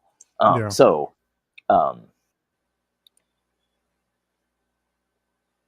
let's just say that that's what I wanted to do, right? I would do the same exact thing. Go down here, hit match response, target curve, blah, blah, blah, blah, blah, right? And with the system that I have, which is Mini DSP, right? This is Produce your EQ filters. Okay. now, if you notice with the filters, it kind of left this section completely alone. It's like, hey man, there's only so many filters I can do. But it flattened out this, so is what it did. It got that close. It got the rest of it that close. So with the Mini DSP on my, if I had the ability, which I may look into getting one of those, the newer hi-fi one. The I could Flex. the Flex. I could get it to be this flat, like Yeah. that flat. That would be crazy. And the funny thing is, I could probably boost this. Matter of fact, I know I can. And now let me just match it. It's doing trade-offs, right? And it's going to say, oh, okay. Now it put a couple. Well, no, it didn't change. It didn't change anything above there. It's like, now you're good enough there. So there's all my EQs. Like not a single one. It didn't even touch the bass. It's like, hey, yeah, your bass is good. I mean, it's close enough, right? Because again, and I know when people show off, and if you're trying to really tweak a system, right, you don't do smoothing below your in the bass region. But the reality is that's how you hear.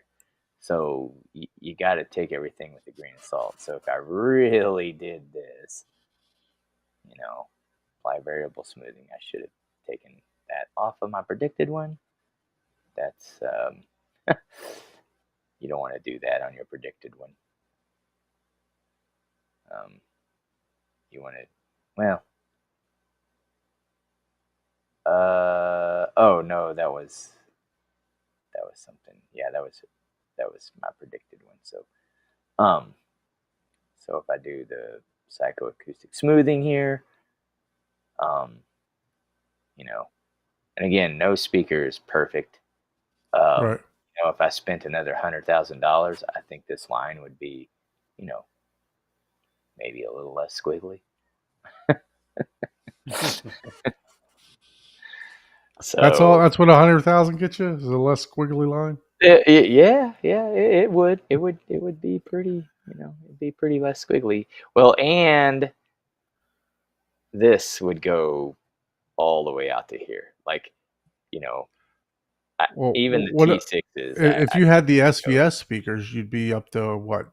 What's the new diamond tweeter that they have? Goes up to like Yeah, it's 40,000 hertz. Yeah, 40,000 hertz. yeah. 40,000, man. It's So I don't even think this mic will be within that range. Um, yeah. but anyways, that's so is what's interesting.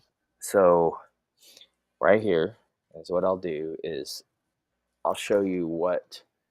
So this is what. Let me go ahead and turn the. Let me turn my subwoofers back on. Um, ah, Yeah, you're gonna be watching a movie tomorrow and be like, "Hey, where's my bass?" I know. Like, man, something broke. um, so, um,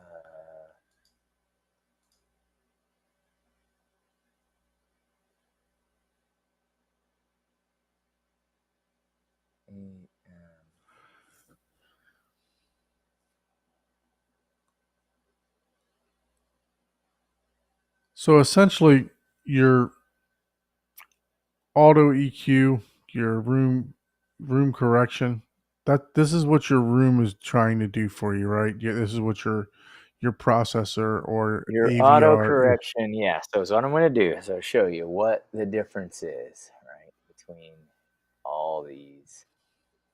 So is what we'll do. And this is what I like about Rue. Even if you never do any of this EQ and all this stuff, what you can do is this right here. You say, okay, sequential channels. I'm going to label this. I'm going to go to speakers. I'm going to go to my parametric EQ through, right? So what I'm going to do is label this Y POW through. So this is no EQ. And you know what? I'll just do no EQ so people understand. And I'm gonna measure.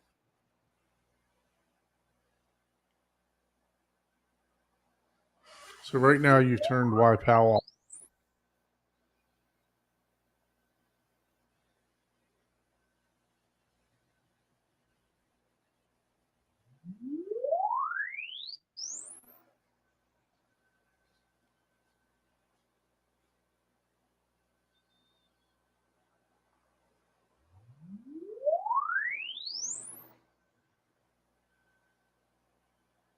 Okay, so that's my POW off.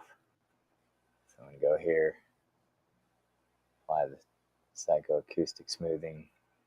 That's pretty much what my system sounds like. And if you look, hey, they're not bad. It's not. They all match fairly well. Right. I mean, people get hung up about all these little things. Now, I'm going to activate the system generated um, Room correction. room correction, YPOW, and it's very limited, right? So I'm going to label this. This is what's so nice about this new Roo. It's flat. Just going to label it. I'm going to hit. Matter of fact, I'm going to go ahead and that. Oh God, that fan was loud. Signal to noise ratio is very. Mm-hmm. Oh yeah, that explains it. So here we go.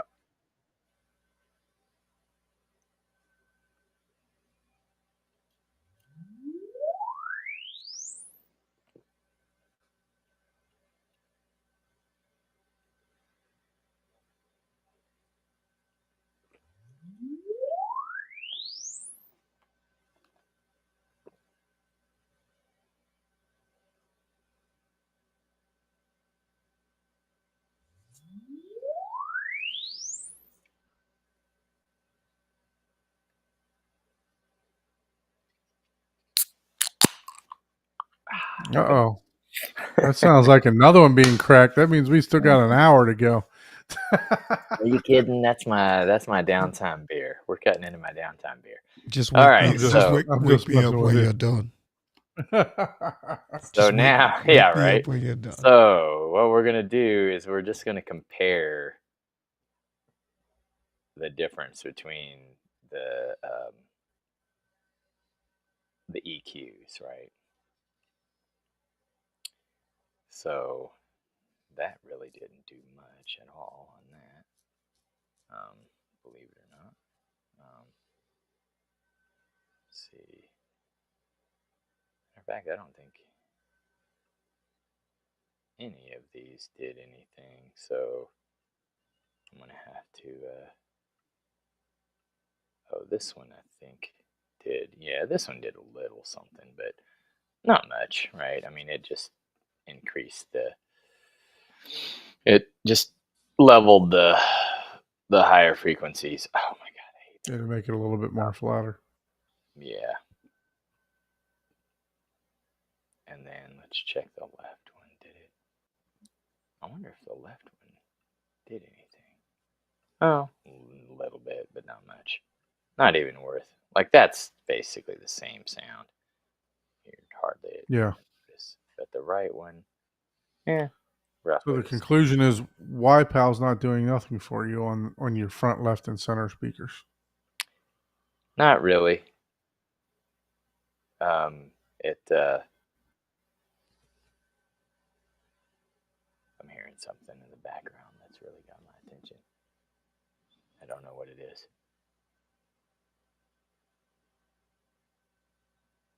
Unless it's on your guys' end and I'm just hearing it in my headphones. Yeah, it does not do much. It really doesn't. It did something for the center a little bit. At least I think that's active. Pretty sure. Unless I hit escape. Excuse me, which would be hilarious. So yeah, YPOW is it's really not doing much at all. For the left, center, and right, it Yeah. may be doing a lot for the bass. It may be doing a lot for, your Atmos or your surrounds. So, Well, these but speakers are all the same, so it relatively it should be, and that's one thing about this. My system is, I mean, granted, if I wanted to, say, oh, look at how amazing my system is here, I could just zoom in on my flat section and be like, ooh, look at this. But yeah, um, it's not doing a whole lot. That's yeah. why, it's also not intruding. So one thing that Speakers I do know their that thing. REW can do, and we don't have to dive into this at this point, but maybe another time. I think it can predict a standing wave, correct?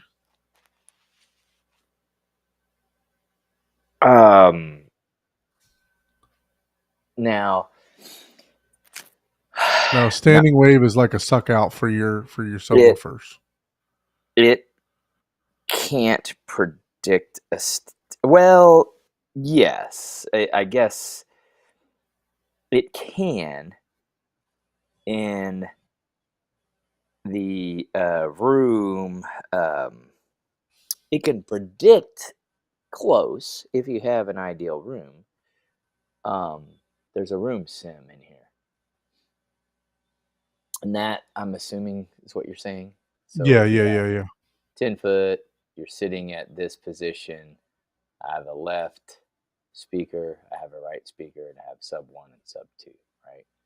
And then it will literally predict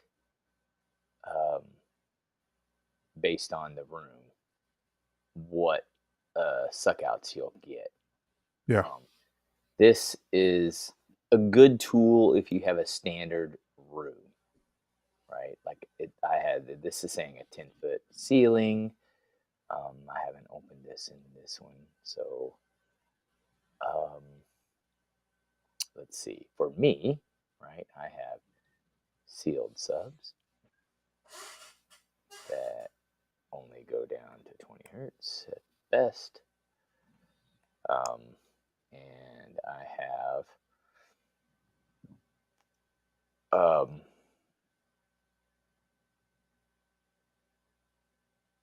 I have a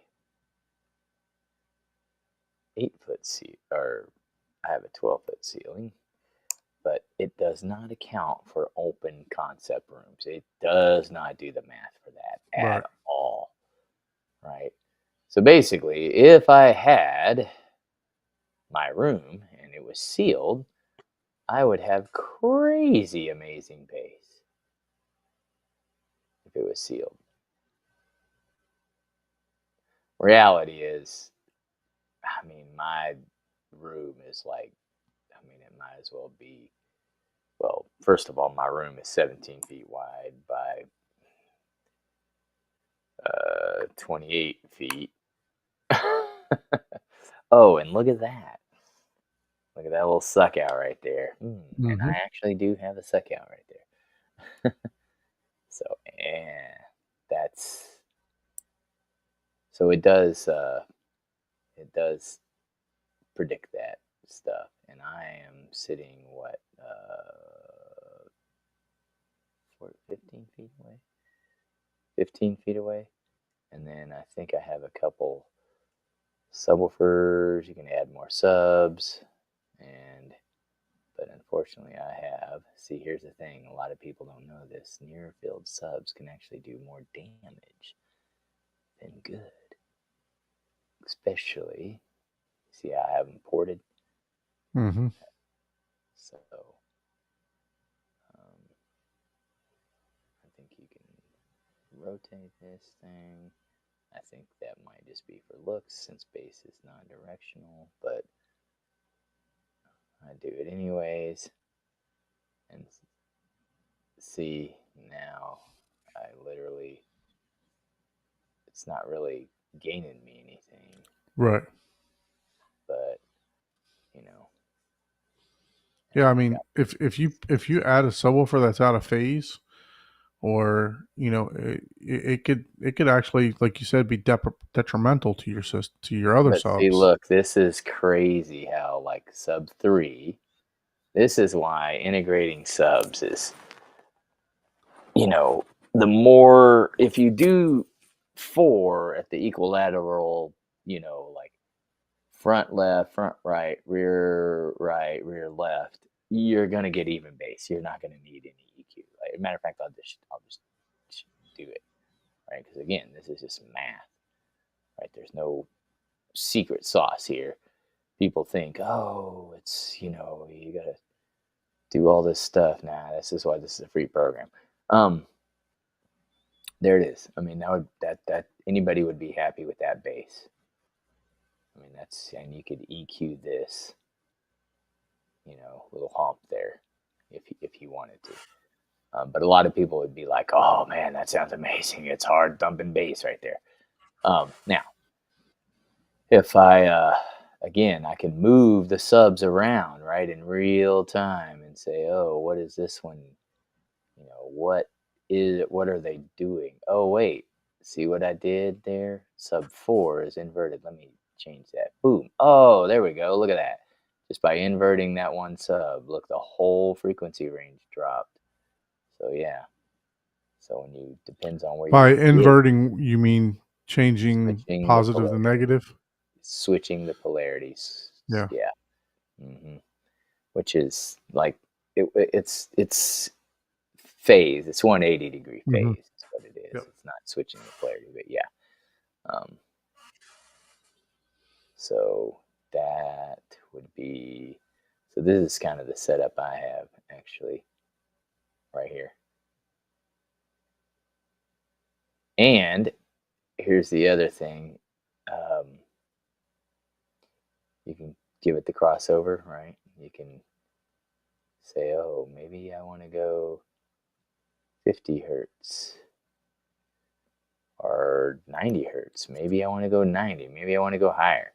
You can sit there, and if you have a standard room, this is amazing. Will save yourself a lot of time. If you have a standard enclosed room, you use Yeah, this so room you can simulator. figure out, where the best placement would be, right? So And you can input the delay. You can, okay, so the other thing is you can do um, right. So let's just do an average system, right? We got left and right. Now we're corner loading the subs. Matter of fact, we're pushing the subs into the corner. Move subs to corner walls. and Boom. midpoints, yeah. There we go. So I'm like, man, I'm going full bore here, right? And then I can say time align speakers and subs. Whoop. See, and look. So it'll auto time align So you got to your dip it subs, at 100 hertz. and then it'll tell you right here, time align, 2 milliseconds. I am hearing something, I think, from your guys' end. It's weird. It might be I have a fan on my camera, so it could be that. So I don't know why.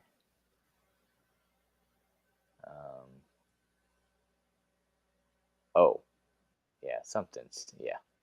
I was like, what the heck is going on here? Okay, somehow I got 12 hertz, yeah.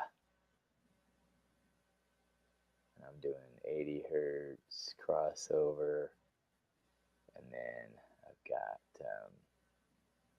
let me zero time and delay, and then it should individual responses. That mean like combined responses. Okay. Where is my? I just had it. Where's my time alignment thing?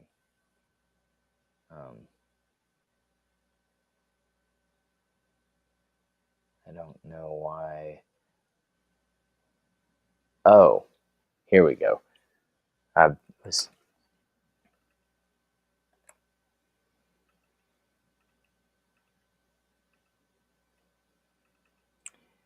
These are 20 hertz. I was like, something's not right. These are sealed. Okay, so now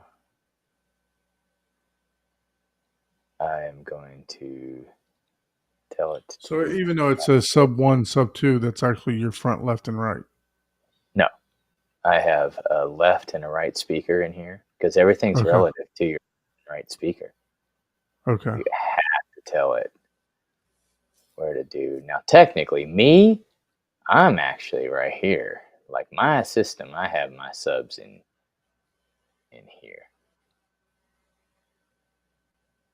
And actually, I technically have everything. Oh man, why is it doing it's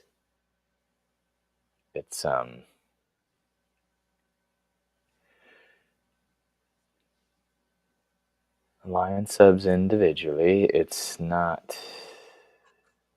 Oh, I did do that. I did have that right.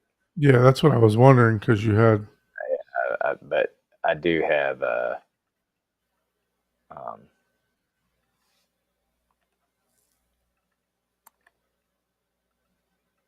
is what I did. For some reason, I've got these to where they're combined, and you can do that. Oh, keep left and right symmetrical. Okay, so let me unselect that because sub 1 and sub 2, I don't,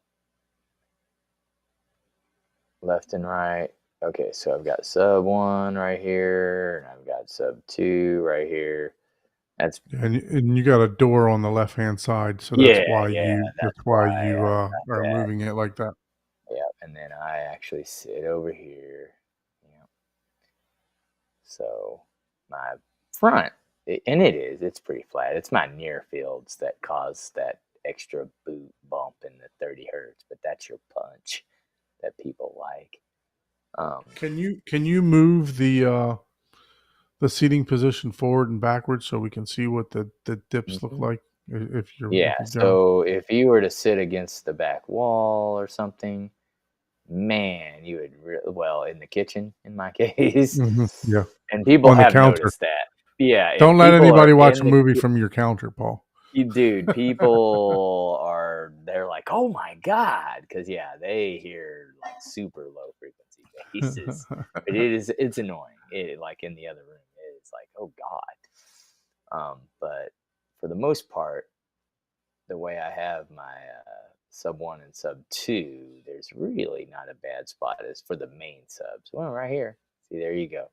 Seating Yeah. position. Look at that. I mean, So that is like, your second row would be a suck out point. yeah. That would be. Oh, wait a minute. What happened?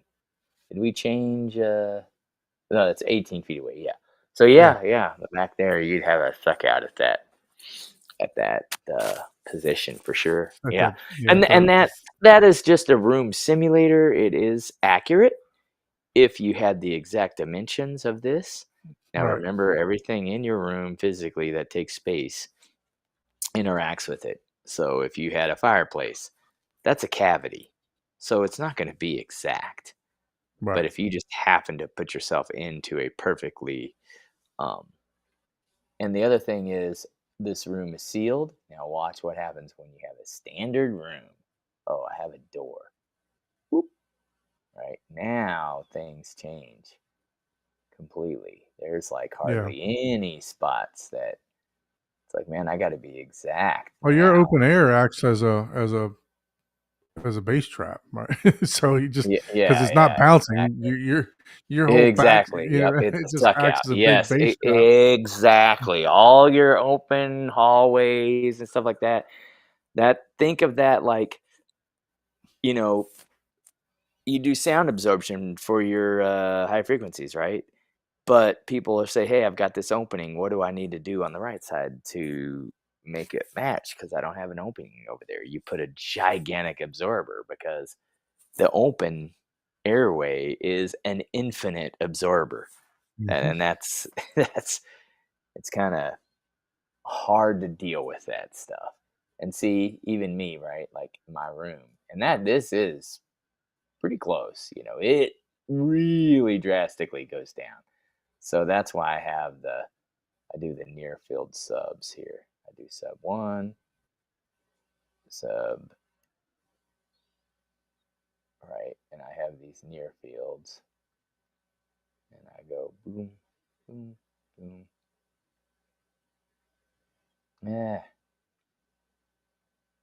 and then I got to get them just right, and so, but you see, I had to align these. Do they have Mhm. these aligned? Um, oh, I do not have them inverted. Okay. And then if you notice, it's pretty much the same, but it's just louder. But look, there's hardly any change Yeah, it's between. hardly any change seat to seat. Yep.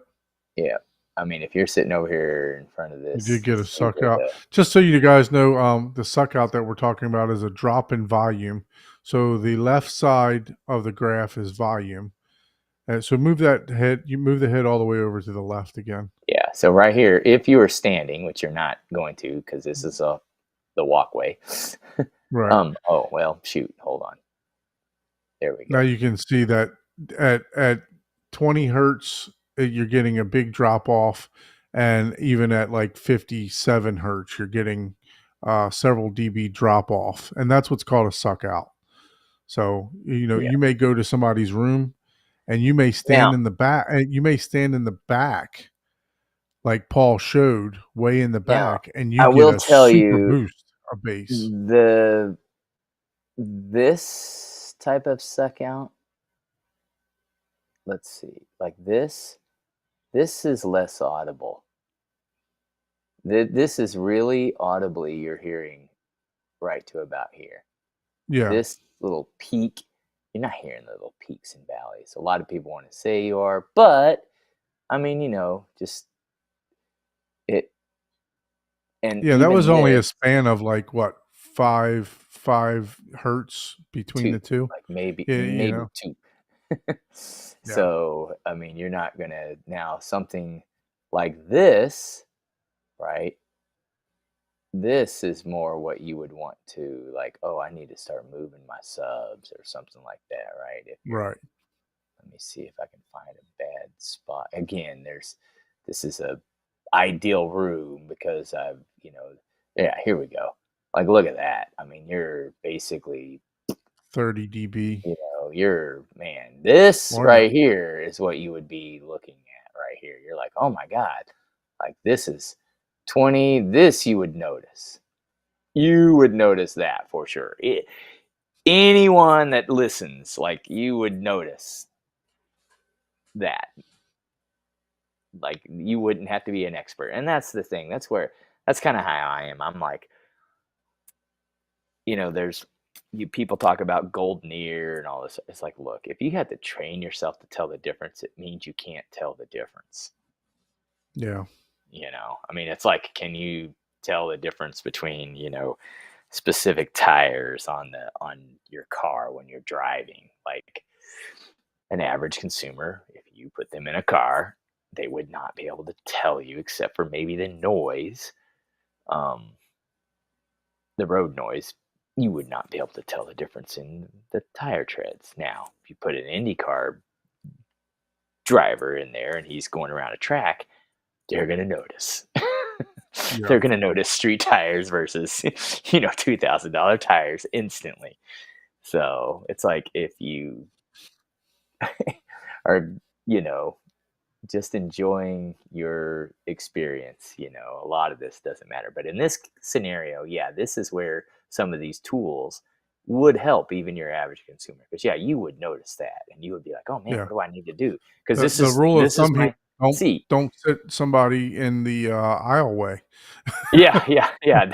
Don't trample over people. But even then, let's just pretend, right? Like even in this scenario, right? You can move your subs, right? Well, for you that would be kind of hard, but yes, you Yeah. can move your stuff. Yeah, and again, you're limited to, life, right? And what happens. So in this scenario, right, I could sit there and just, move my subs over here to these corners and like, oh wow, look at that, man. Yep. Look, Just oh fixed man. everything. Yeah. I'm like, why in the world are these locked together? That's something new that I don't know what I did. Those two. Yeah. It says align subs individually, so I don't know why. Oh well. Well, look, I guess I did become the podcast. What did they call me earlier? The hostage podcast hostage because we've actually went an hour longer now. Dude, No, it's midnight here, man. Let's call it a night, man. I hear you. Yeah. I'm falling asleep talking about this shit. Look, this is. I'm like, I don't know. I haven't messed with this. this thing. You know what it is? It's. Let's go back to the. It's what it is. It's Don's trying to get free training, man.